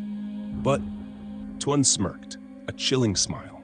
Once Lao Hua was done, his soul would follow Bien down to hell. Tuan glanced at the concealed knife in his pocket. It was laced with poison. As soon as Lao Hua finished his task, Tuan would swiftly send him on his way. Lao Hua sat in meditation in the middle of the house, continuously reciting something incomprehensible to both Tuan and Bian. They approached the chairs near the altar while he was meditating. Bian sniffed the thick incense smoke in the house, feeling slightly uncomfortable. He leaned close to Tuan and whispered, "How long do we have to wait for him?" "We'll wait. I don't know either," Tuan replied calmly, though he was more impatient than anyone. Until his plan was executed, he couldn't stay still. Tuan glanced at Lao Hua and remarked, "But I can tell he's quite skilled. Waiting for a while is fine, but being haunted by demons for a lifetime is a different story." Bian nodded in agreement. After another half hour, Lao Hua finally stood up. He smiled kindly at Tuan. "You two wait for me a moment. I'll change clothes and then come talk to you both." "Yes, master. Your time." Listen. From his demeanor to his appearance, everything about Lao Hua seemed unfamiliar to Bian. In Hui, he had accompanied Ba Hua to meet the ceremonial master, but they were completely different from Lao Hua. While they exuded elegance, Lao Hua emitted an icy aura from his gaze to his voice. Bian began to doubt Lao Hua. He turned to Tuan. "Are you sure he's skilled? There's something odd about him." "Your mind's playing tricks on you. Keep your mouth shut," Tuan snapped at Bian, annoyed. Lao Hua changed his clothes quickly. In no time, he returned, walking to the snake deity altar and bowing respectfully. He glanced at the bag beside Bian and smirked inwardly. That doll was soon to become his possession. Just the thought of it made his heart unusually elated. Regaining his composure, Lao Hua bowed slowly before approaching Bian and Tuan. He calmly spoke, "I know why you two have come to see me. It's nothing difficult. Helping you is a small matter. If you're willing, we'd appreciate your help, master," Bian replied cautiously, feeling suspicious. There was something peculiar about this old man. He felt a chill run down his spine, as if he was being drawn into some kind of conspiracy. Feeling confident, he nudged Bian, indicating him to give the bag containing the money to Lao Hua.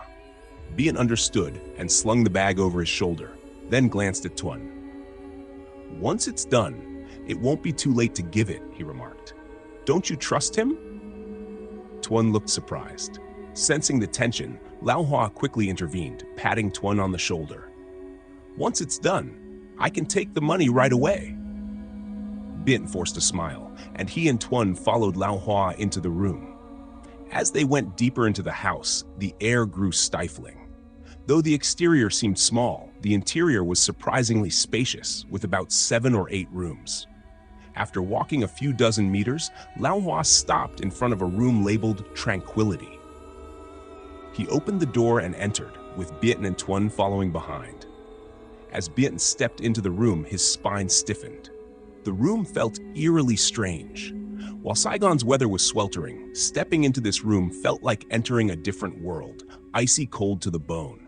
Clutching his shoulder, Bian suddenly asked, "Why is this place so cold, master?"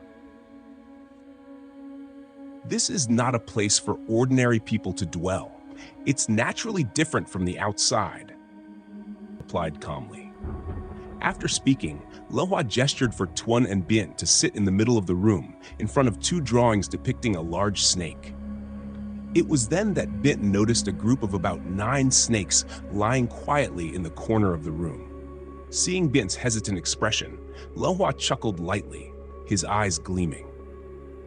"These are my spirit creatures. Don't worry, as long as you don't provoke them, they won't harm you." Bian shuddered slightly. Why did he feel like Lao Hua's words held a hint of threat? Seeing that Bian had nothing more to say, Lao Hua closed the door behind him. As soon as the door shut, the room grew even colder, sending shivers down their spines. Lao Hua walked towards a mat that had been laid out, where a figurine with red eyes was placed. He lit 3 incense sticks and handed 2 to Tuan and Bian, while he kept the rest in a bowl. After lighting the incense, Lao Hua bowed 7 times, different from the 3 bows he had performed outside the door. He then turned to look at Bian and Tuan, his eyes serene. "You have violated the laws of heaven by tampering with the remains of the dead. Though this is a grave offense, with sincerity, you may be forgiven." Lao Hua paused for a moment before continuing. "If you wish to perform the ritual, you must obtain an item dug from a grave. I will assist you." As Lao Hua spoke, his excitement grew. He had been eyeing that item for a long time, and now it was finally in his hand. It made his blood boil with anticipation. Tuan's face betrayed a hint of discomfort as he pulled a nylon bag from his pack and presented a piece of charred fabric to Lao Hua. "This is what we dug up. A piece from the doll's body," he stated. "Where is the doll then?" Lao Hua's tone suddenly changed, sounding hoarse. Startled, Bian, standing beside Tuan, had no choice but to answer. "I burned the doll," Lao Hua stated abruptly. Clang! Crash! The tray in Lao Hua's hand suddenly fell to the ground. The sound echoed loudly, leaving Tuan and Bian perplexed as they glanced at each other. It was just a strange doll, so why did Lao Hua react like that? Tuan felt a chill down his spine. He had never seen Lao Hua's eyes look so lifeless, as if he wanted to kill both Tuan and Bian. Bian also noticed something odd and stood up. "If you can't do it, we'll find someone else. No need for such a reaction," he asserted. Putting his hands into his pockets, he felt that staying here any longer would be unsafe. Without hesitation, Bian and Tuan grabbed their bags and headed towards the door. However, when they reached it, they couldn't open it. Despite pushing with all their might, the door remained unmoved. Frustrated, Tuan turned back to Lao Hua and scolded. "Open the door and let us out, you crazy old man. Open the door? Ha ha!" Lao Hua's sinister laughter echoed from inside the room, his sharp gaze fixed on them. Tuan and Bian felt a sudden fear creeping up their legs, causing them to tremble uncontrollably. What was this terrifying sensation? Bian wondered. Tuan stepped towards Lao Hua, but Lao Hua stood still, seemingly waiting for Tuan's attack. Just as Tuan thought he had succeeded in stabbing Lao Hua, a green snake suddenly appeared and wrapped itself around Tuan's hand. Startled, Tuan squeezed its neck in a panic. The snake's strength overwhelmed Tuan, causing him to struggle on the floor. If he let his guard down for a moment, the snake would bite his head. Seeing his friend nearly bitten by a snake, Bian became furious. He grabbed the bag of money and swung it forcefully at the snake's head. The snake, taken by surprise, recoiled and struck Lao Hua's leg before slithering back, glaring at them. Bian helped Tuan up, his voice trembling as he stared at Lao Hua. "Are you insane? Why are you locking us up here? What did we do to you?" Bian exclaimed. There was a silence as Lao Hua lifted his head to gaze at the ceiling, his yellowed teeth opening and closing. Slowly, he approached Tuan and Bian, grabbing Tuan's collar and effortlessly lifting him up. He glanced at Bian. "You two dogs, my doll, the object I've been waiting for so long," he growled. "You burned it so easily," Bian retorted.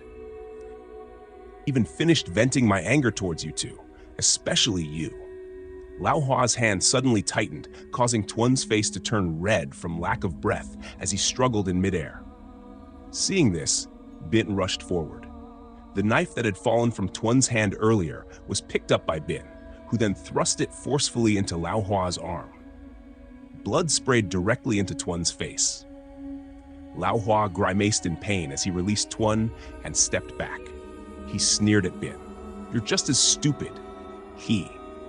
Lao Hua pointed disdainfully at Tuan. "He wanted you to take the blame for grave robbing instead of him, which led you here. You're so foolish." Bian was speechless, unable to believe it as he released Tuan. He had noticed something strange about him in the past few days. He couldn't believe it. Bian turned and ran, but when he reached the door, it still wouldn't open. "Ha ha!" Lao Hua laughed loudly at them, reaching into his robe to pull out a strange-looking talisman. Without saying a word, Lao Hua walked straight to the altar, kneeling directly in front of the snake statue. "I kneel before you, begging for divine assistance," he intoned. Then, he recited a long string of unfamiliar words that Bien didn't understand. As soon as Lao Hua finished, the snakes lying quietly in the corner suddenly lifted their heads, slithering straight towards Lao Hua's feet. Not stopping there, Lao Hua opened a corner cabinet and took out a black box with a red talisman attached to it. The talisman bore intricate. Lao Hua chuckled, his eyes turning red with sharpness as he looked at Bien and Tuan. "You must be very lucky to be chosen by it." His words trailed off, not waiting for them to have a chance to respond. He removed the talisman and opened the box, immediately releasing a dense black smoke into the air.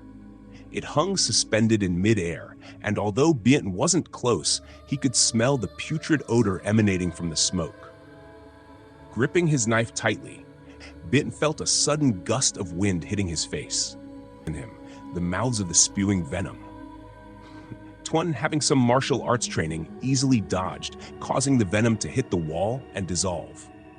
Bien, on the other hand, struggled, both avoiding the venomous snakes and the smoke. Lao Hua remained seated, watching them struggle. Indeed. After a brief struggle, Tuan and Bien found themselves cornered. Tuan's arm was hit by the venom, turning purple and emitting the foul smell of the lingering smoke. The smoke rushed towards Bien, enveloping him and clinging to his body. In an instant, he felt arms emerging from the smoke, squeezing his neck, their nails clawing at him. The more he resisted, the more wounds he received, and as the smell of blood on the other side, Tuan was no better off. His eyes squeezed shut as the smoke swirled around him. For some reason, when the smoke approached him, he imagined 12 shadows looming over him, filling him with fear, his screams echoing in desperation. Lao Hua laughed bloodthirstily. "Beautiful. Flail all you want. I won't let you die that easily." Bien, desperate, collapsed. Just when he thought he would be bitten to death by the snakes, the door suddenly opened, and an old woman walked in, holding a familiar wooden stick. Bien, in a daze, saw the old woman, his mouth gaping in surprise. "Old lady from the hospital?" Yes, the person who just arrived was the old lady who shared a hospital room with him.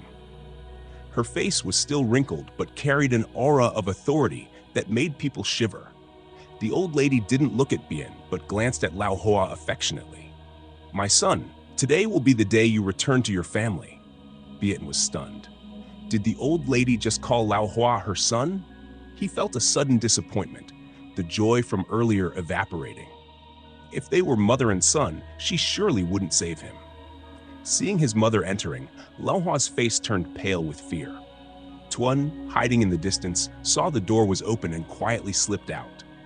Bien tried to get up to follow, but his feet were numb, likely from the snake spray. All angrily cursing, "Useless! Worthless!" Before him, the old lady continued to smile as before. "Mother sacrificed her 3-year-old lifespan to foresee when your life would end. Didn't expect it to be today. Ha ha!" The old lady chuckled heartily, even as she coughed. Lao Hua stepped back. In the demon-slaying family tradition from 100 years ago, his mother was considered the strongest, with the ability to prophesy events, but it came at a price. Years ago, he had tricked her to succeed, but now that she had returned like this, he feared he might lose to her. Yet, Lao Hua couldn't yield. After cultivating and worshipping the deity for so many years, how could he lose now? Glaring, Lao Hua swiftly made hand seals. Once finished, he commanded the snakes on the ground. "Spirit of the serpent, heed my command." As soon as he finished speaking, the snakes rushed towards the old lady like crazed beasts. But the old lady remained calm. She placed her staff down and made hand seals, but her technique was entirely different from Lao Hua's. Though slower, once completed, not a single snake could approach her. If any snake dared to come close, it would be incinerated into ashes by the fire from her seals. The old lady closed her eyes, pulling out a piece of paper with Japanese characters inscribed on it. She tossed the talisman into the air, allowing the flames to ignite it before saying, "The spirit to lend me your strength. Fire." Immediately, a burst of bright red flames erupted, forming into the shape of a dragon that roared loudly and flew straight towards the snakes. The scent of burning filled the air, leaving nothing but ashes on the ground. The smoke from behind also retreated, but the fire from the old lady's hand was unable to incinerate it. The smoke surged forward, attacking the old lady. Its force was so strong that she was thrown against the wall. Blood oozed from her mouth as she propped herself up with her staff, growling, "Evildoer, after all your wicked deeds, do you still wish to live?" After speaking, the old lady glanced at the smoke before turning to Lao Hoa. "To nurture this flock, how many people have you harmed? 10, 20, or more?" The path that the old lady's sect followed was that of worshiping the gods of fire, wind, thunder, water, wood. For generations, her family had revered the deities of weather. Yet the next successor of the family chose the path of darkness. And now, looking at its excessively aged face, she regretted not killing it years ago. Seeing the smoke emanating with a scent of darkness and decay, she blamed herself. Within this smoke, she felt the souls of her parents and little Hoa. Lao Hoa looked at the pile of snakes being destroyed by the controlled smoke, his anger. After speaking, he knelt in front of the golden snake statue, cutting his own hand to let blood flow. He muttered, "Offering blood to the gods, seeking divine assistance." The black smoke suddenly turned bright red. The old lady squinted, her staff placed on the ground now held high as she shouted, "Thunder God!" As the wind picked up, Bien, sitting in the corner of the room, felt a slight pang of pity witnessing the mother and daughter's struggle. He attempted to drag his poisoned leg towards the door. As he approached, a cloud of smoke rushed towards him. "No! Stop!" Lightning flashed, dark clouds gathered ominously in the sky, surprising onlookers. Then a bolt of lightning struck down into a house. In a daze, Bien saw the smoke being incinerated, Lao Hoa charred black by the lightning, and the snake statue on the altar shattered. The old lady lay on the floor, her eyes blank, her arm torn. She suddenly opened her eyes, the thunder ceasing. Bien blacked out. Saigon's hurried evening rain came and went quickly. Bien, with his bag slung over his shoulder, searched for a ride back to Dalat. He woke up 3 days later, in the hospital where he had previously been. The old lady was gone, and the little girl was nowhere to be found. He was only since the day his true face was revealed. He kept the 9 million Viendandiri, and as soon as he was discharged, he hurried to return to Dalat, simply wanting to apologize to Ba Hoa. The bus he chose started running at 8 p.m., so it was quite deserted. Bien sat at the back of the bus, realizing he no longer enjoyed crowds. The wheels turned slowly, and Bien leaned back in his seat, exhausted despite the antidote. He often experienced hallucinations.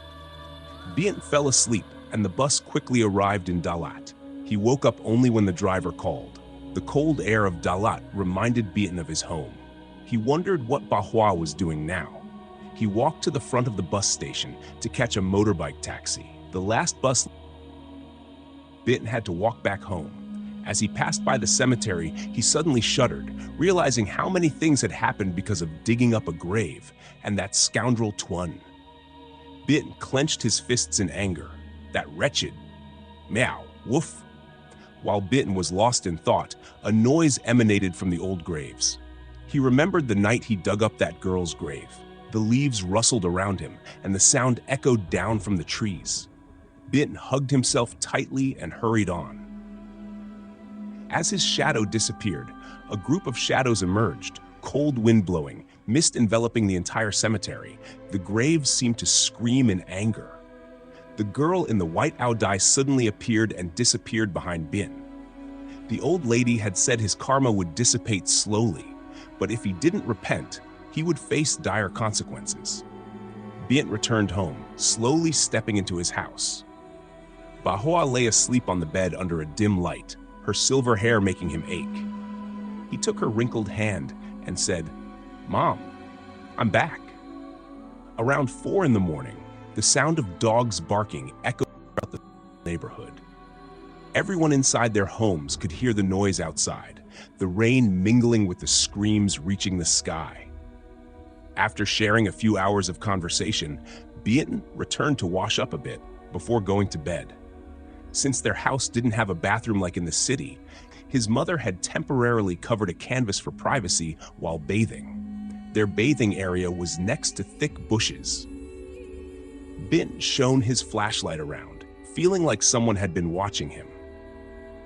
Unable to come up with an answer, he pushed the thought aside and proceeded to bathe. He lowered the bucket into the well to fetch water, quickly splashing it onto himself. The early morning bath was refreshing, as he hadn't been able to bathe properly since leaving the hospital. Expenses. As he bathed, he began to sing softly. Since you didn't return, the courtyard has felt eerily deserted. The countless rays of sunlight that used to follow you have disappeared. Beaton kept singing, unaware of when a white figure appeared behind him. As he reached into the bucket to scoop water, he suddenly felt something strange in his hand, a squishy lump. Beaton felt around and realized it was hair. But whose hair was falling into his well? Beaton got dressed and rushed to the well to look down. There was only still water below. He turned off his flashlight and turned back towards the wet hand gripped his shoulder. Beaton turned around in fear but found no one there. Suddenly, he felt something heavy on his back. His eyes widened as long hair and a white dress fluttered in the air, making him panic. "Get off! Get off of me! You sinister thing! Get off!" Beaton shouted in horror, his back now wet after just having bathed. As Beaton stood frozen, the entity bent down, whispering close to his ear, "Quickly return! Return my child to me!" Child?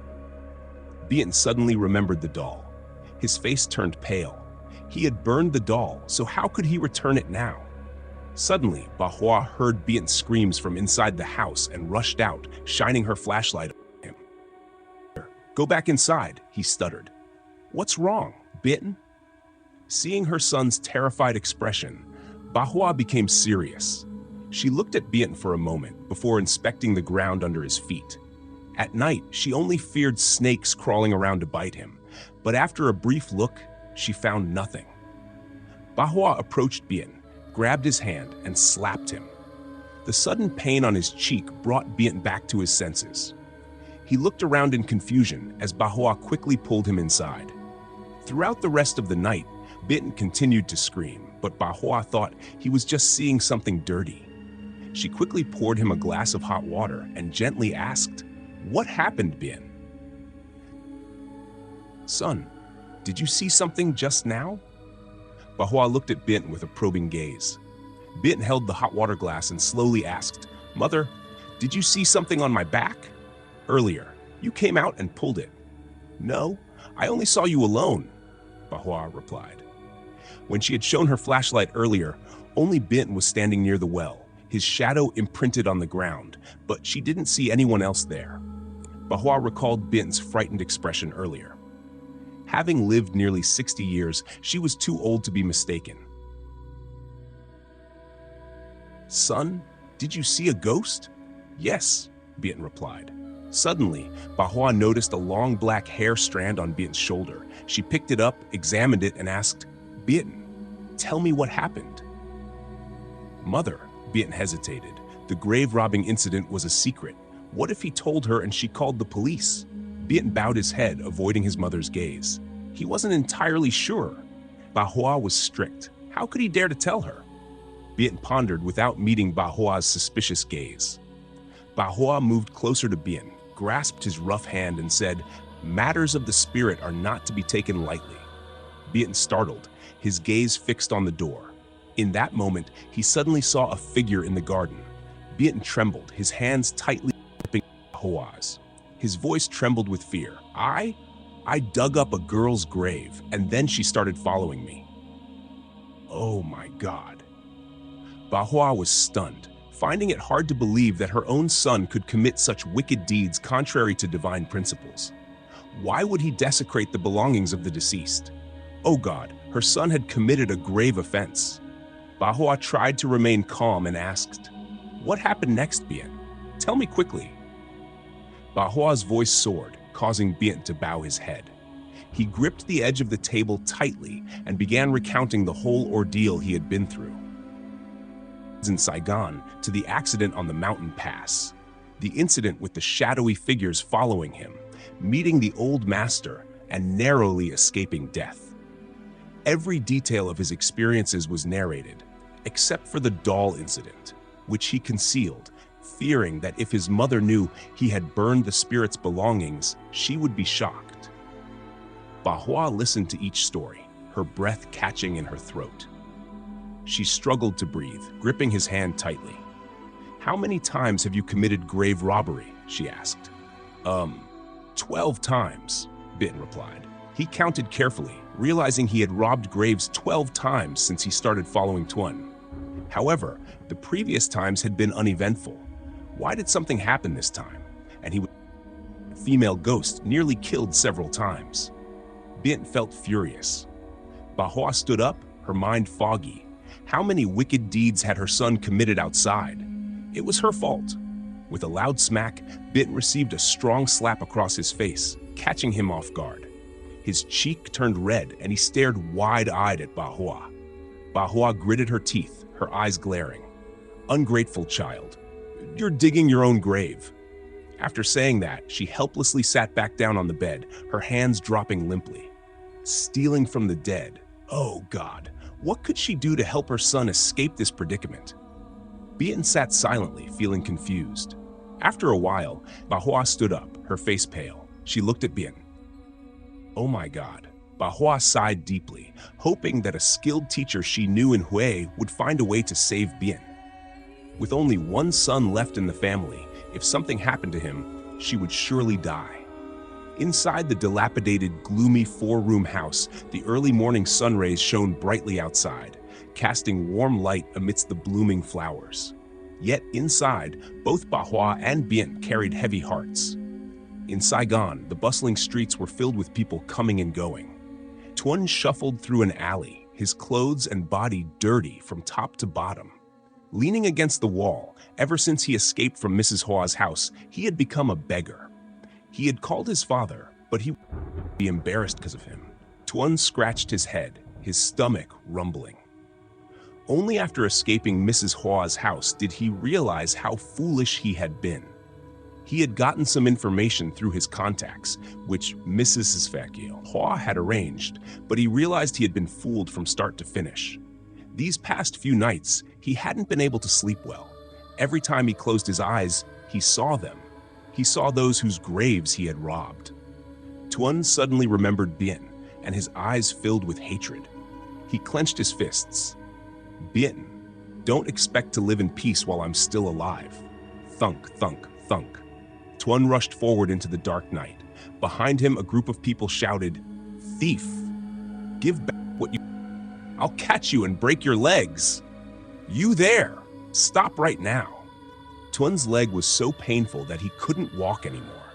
He gritted his teeth, clutching the bag in his hand, and limped into a small alley. Tonight, he was too hungry, so he decided to snatch something from people passing by. But unexpectedly, the woman he tried to rob screamed loudly, and he couldn't escape before the crowd nearby gathered and chased after him. Tuan looked at his bleeding leg and grew angry. Why had he become so miserable and weak? It was all because of Bien. They had robbed graves together, so why was Bien at home enjoying good food and nice clothes while he was being chased by those wretches? Tuan rushed into a deserted. He stuffed the bag into his clothes and hid in the pile of rubbish. "Bien, I'll return to Dalat to find you. Wait for me to bid you farewell." All of his past transgressions were forgotten, and now the only thing festering in his heart was resentment towards Bien. Why? Why did Tuan always envision Bien happily with Mrs. Hua? Why couldn't he have happiness while Bien did? He had to destroy it. He hated Bien. Tuan clenched his fists, his eyes filled with malice.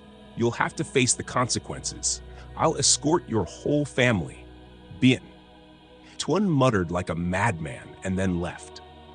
When Tuan's shadow disappeared, an old lady stepped out of the darkness, holding the hand of a cute little girl. Both of them stared intently at Tuan's departing figure.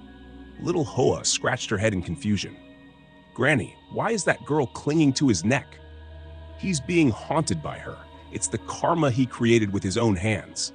That girl, before descending into the underworld, turned into a demon, and now she's even stronger." Talking to her? No, she's manipulating wicked thoughts in his mind. Once a person loses their strength and willpower, they will be controlled by demons, with only the voice of the demon in their mind. Until they die, they will not know the extent of the crimes they have committed. Little Hoa looked puzzled. "So, Granny, you won't save him?" "No." "Then why did you bring little Hoa here?" "To show her the fate of those who desecrate the graves of the deceased. If they do wrong, they must face the consequences. No one can help them." The old lady spoke gently, her eyes showing no emotion. Touching the belongings of the living might be forgivable, but meddling with those under the grave brings consequences. She couldn't go against the laws of nature, and after the confrontation at Mr. Hoa's house, she no longer had the ability to save others. Now, she only wanted to raise little Hoa and then pass away peacefully. In Dalat, Bin's life had returned to normal. He helped Mrs. Hoa take the car to the market to sell vegetables during the day, and looked after the house while she went to advertise selling the house in the evening. These days, she was busy everywhere, trying to sell the house to go to Hue. Bin blew on the fire.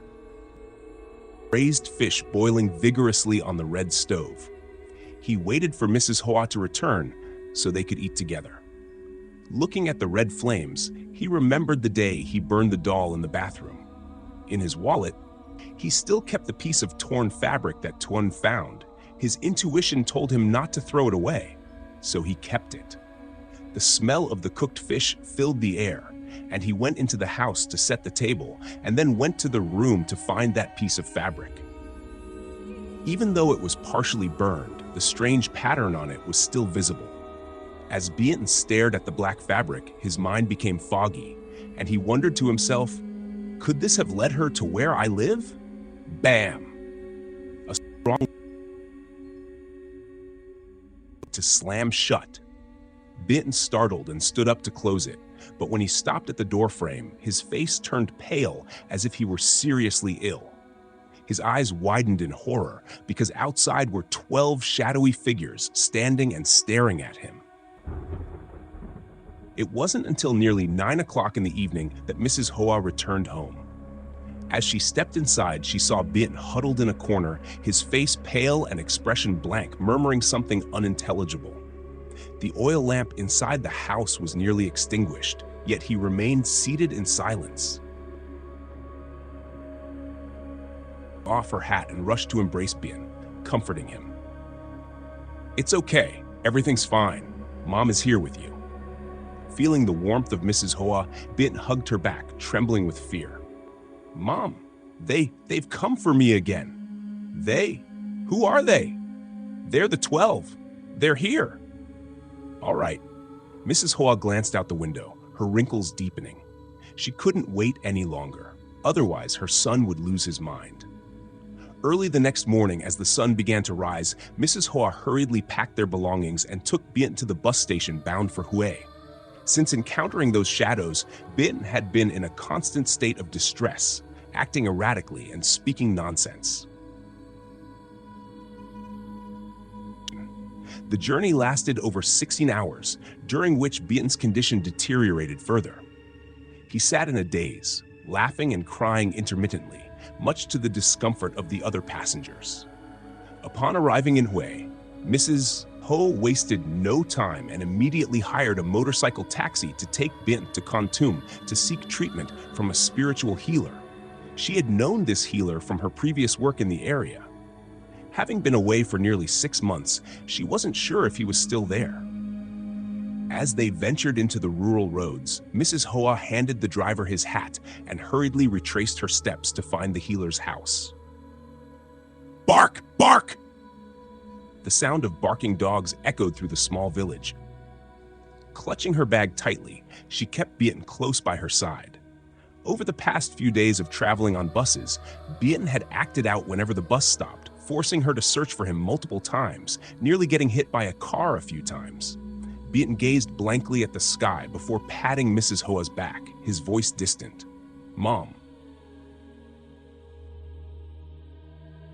"Mom, the girl climbed up the tree over there. She keeps following me." "Ha ha!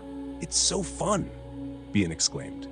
Mrs. Hoa shuddered, looking up at the tree. There was clearly no one on the tree, so why did he keep saying someone was following him?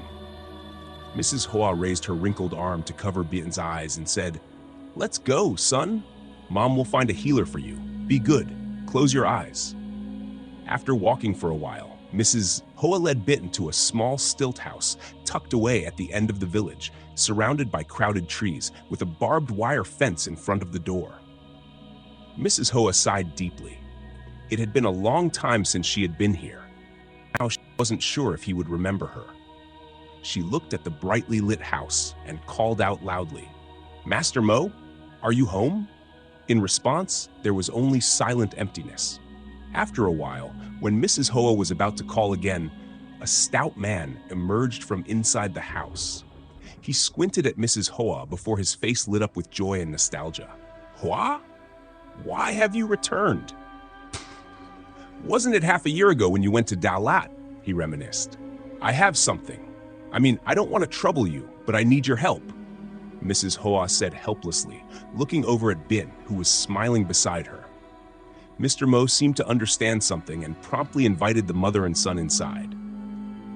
Inside, he took out some white rice and cloth in front of the house. Inside the house, Mr. Mo looked at Bin and asked, "What's wrong with him? Can you tell me about it?" Mrs. Hoa bowed her head, her face weary. "He went to rob the grave of the deceased." She paused for a moment before continuing. "He's addicted to drugs. I didn't allow him, so he ran away. Then he followed his friend to rob the graves of 12 dead people. A few days ago, he suddenly said he saw a group of shadows following him. Since then, he's become crazier, always saying someone is following him from behind." Mr. Mo's face became serious. I have to carefully consider before I can help your son.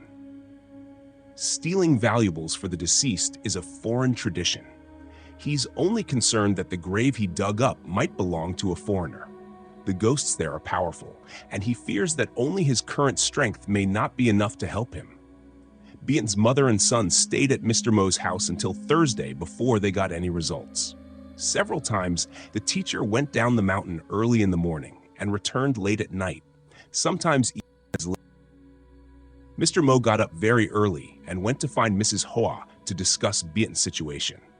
In the small room, the atmosphere became more stifling, and Mrs. Hoa felt even more exhausted and worried as she looked at Mr. Mo's solemn face. She poured hot tea for Mr. Mo, and the smoke rose thickly. She asked, "Can Beaton still be saved?" Mo took a sip of tea. "Let me explain this to you clearly. I'm afraid that what's haunting your son is a demon, and not just any demon, but a demon from the other side." "A demon from the other side?" "Yes. For the past few days, Mr. Mo had been running around everywhere to find documents. Then he took a trip to Dalat to examine the grave Beaton had dug up. Picture of the tomb, he realized something strange. The owner of that tomb was recorded in the death register as dying from an abortion, but upon investigation, he couldn't find any documentation on her. She clearly died for a different reason. Finally, the old man went to meet her family to learn more. When he stepped into her former residence, he felt a heavy grudge lingering there, a grudge that, when alive, would form a strong demon when dead. The old man also found some talismans in her room. Thanks to his connections, he discovered that they were spells from the Miao tribe in Tibet, a child inside a puppet or doll, blocking the girl's intention of using the child's soul for evil deeds. However, they didn't expect her to die so early. Her parents said she didn't even close her eyes when she died. They had sealed the talisman, but it was removed by grave robbers. Based on his experience, Mr. Mo speculated that Beaton either took her belongings or somehow enraged the girl's demon soul, causing it to cling to him. With every word Mr. Mo spoke, Mrs. Hoa became more fearful, her voice trembling. "So, is there any way to save my son?" "Yes," Mr. Mo nodded, his expression firm.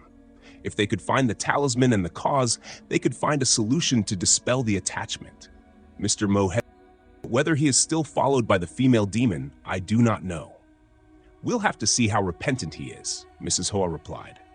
"Grave robbing has consequences, and one must accept them." By 8 p.m., Mr. Mo was dressed in ceremonial attire. In the middle of the house, he placed an altar and a large bowl of burning fire. Bint was brought by Mrs. Hoa to sit in front of the fire bowl. He chuckled foolishly, glancing around and clapping his hands with amusement.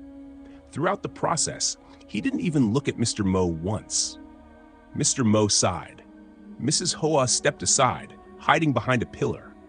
Mr. Mo had instructed her not to interfere with his ritual under any circumstances. Mr. Mo pricked Bian's finger, collecting the blood into a bowl, which immediately turned black, emitting black smoke. With a solemn chant, Mr. Mo then took out a talisman and burned it over the fire bowl, dropping it into the bowl with Bian's blood. As soon as the talisman touched the blood, it extinguished immediately. Mr. Mo placed the bowl of blood aside and cut his own finger, using the blood on his finger to press onto the center of Bian's forehead, then began chanting. Bian, looking around, suddenly felt his forehead heating up. He gritted his teeth, then fell to the ground, clutching his head in agony. "Too hot! Ah, please stop, Mom, it's too hot! Stop!" he cried out in pain. His power alone might not be enough to cure what was making him act so foolishly, but Mr. Mo formed a sealing gesture with his hand, and at that moment, the red bloodstain on Bian's forehead began to glow red. Bian screamed even louder, and suddenly a stream of black liquid started to trickle down from his neck. Mr. applied another spell to the flowing area. Indeed, his guess was correct. Bian had been poisoned by the bite of the doll. Mr. Mo pursed his lips, pressing his two fingers onto the talisman on Bian's neck, chanting. Bian was in so much pain that his eyes closed shut, and his arms and legs had no strength left to move. He felt something slowly emerging from his neck, and weakly looked at Mr. Mo, groaning. I feel like something is coming out from my neck, but it's like it's being blocked. Blocked. Mr. Mo jerked, his eyes darting towards where Mrs. Hoa had just rushed in. Hoping she had found what he needed, Mr. Mo clenched his teeth, another cut on his finger. This time, he let his blood flow onto Bian's hand. The pungent substance immediately seeped into Bian's abdomen, soothing him, and the black blood from his neck slowed to a halt. Mrs. Hoa, who had rushed out at some point, returned with a peculiar patterned piece of cloth in her hand, which she handed to Mr. Mo. Holding it up, Mr. Mo approached Bian and asked slowly, "Do you recognize what this is?" Bian opened his eyes lazily, feeling too weak to speak. He weakly replied. Mr. Mo nodded, understanding. He took some of Bian's blood and dipped the cloth in it. Instantly, the patterned cloth turned black. Mr. Mo chanted a spell and tossed the cloth into the burning bowl, then added a yellowish talisman. As it fell into the flames, the agonizing screams of a child echoed, then gradually faded away. Bian trembled as he heard it, reminiscent of the sound when he burned the doll in Saigon. Could it be that the doll hadn't died?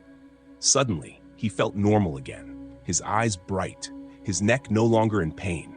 He struggled to get up from the ground. Seeing this, Mr. Mo felt relieved.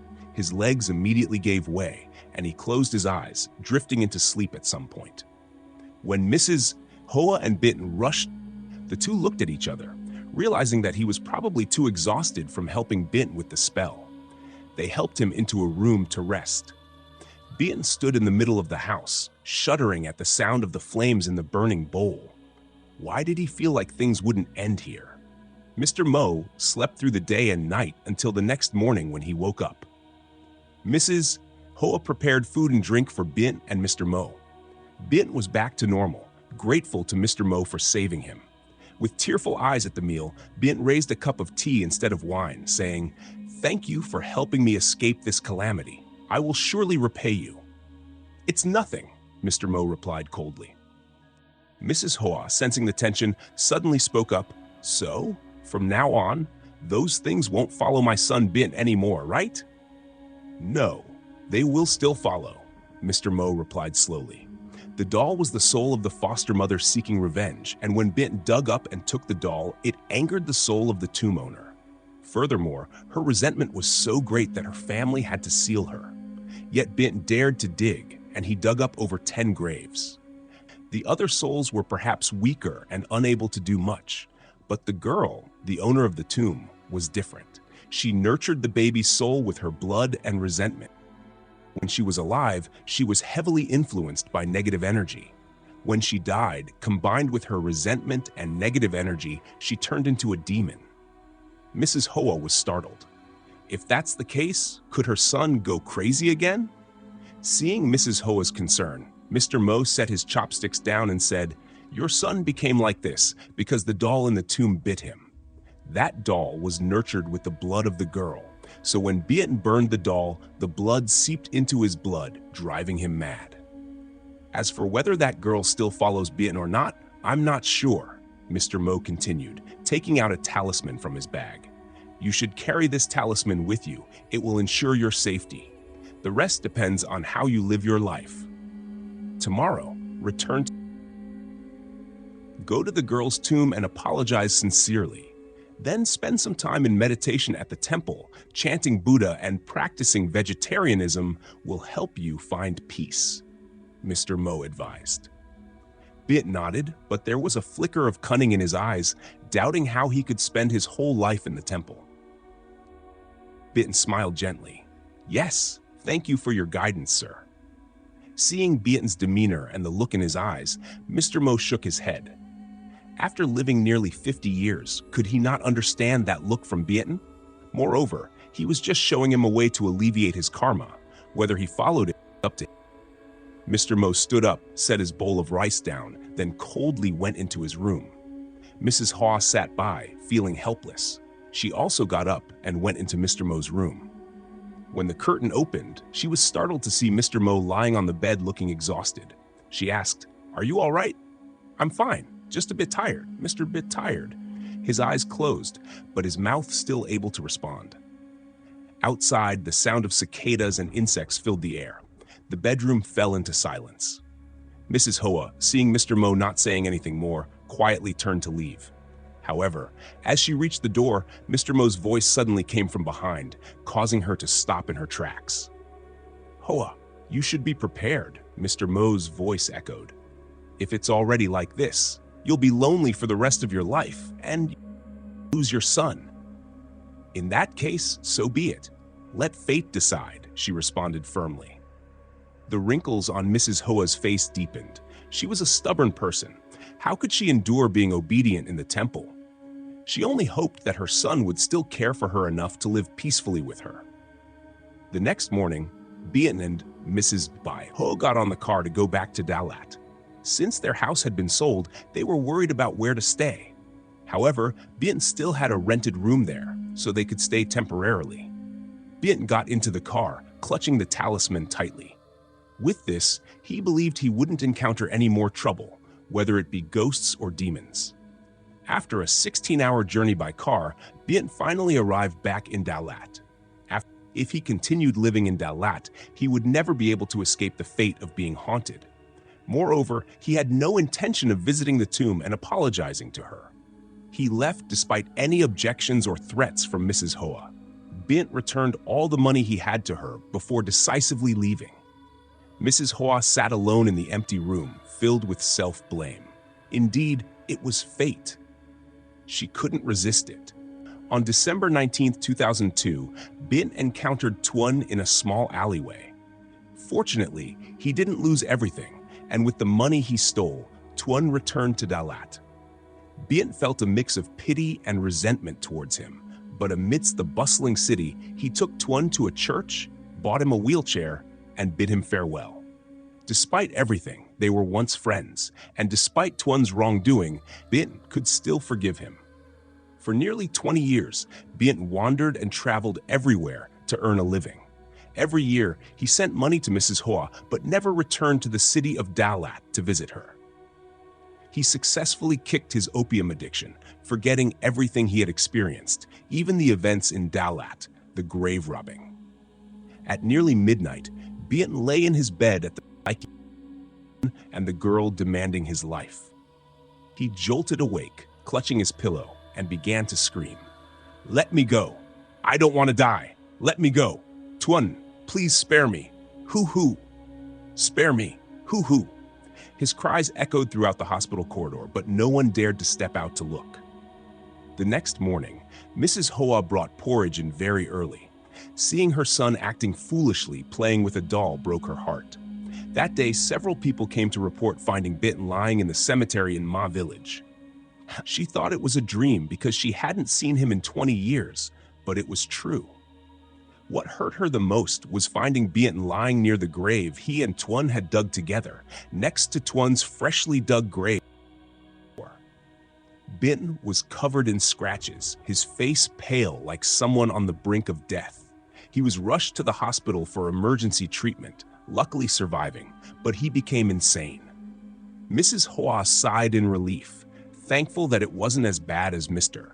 Mo had predicted. She approached Biện and helped him up to go to the bathroom. Throughout her life, it seems that Mrs. Hoa will have to take care of Biện in this hospital. Outside the hospital, the figure of Mr. Mo under the trees, holding a torn piece of talisman in his hand, sighed deeply. "I told you to find peace, but this talisman cannot help you for a lifetime." Taking from the dead always comes with a price, and the price to be paid is often significant. Biện dug up the grave of the dead. Perhaps what he has to return is his normal life. In the crowded hospital courtyard, there are two figures of a man running through the grass, chasing butterflies with a childish demeanor. Behind him is an old woman running after him, her eyes filled with pain and sorrow. The breeze only adds to the weight of her solitary figure.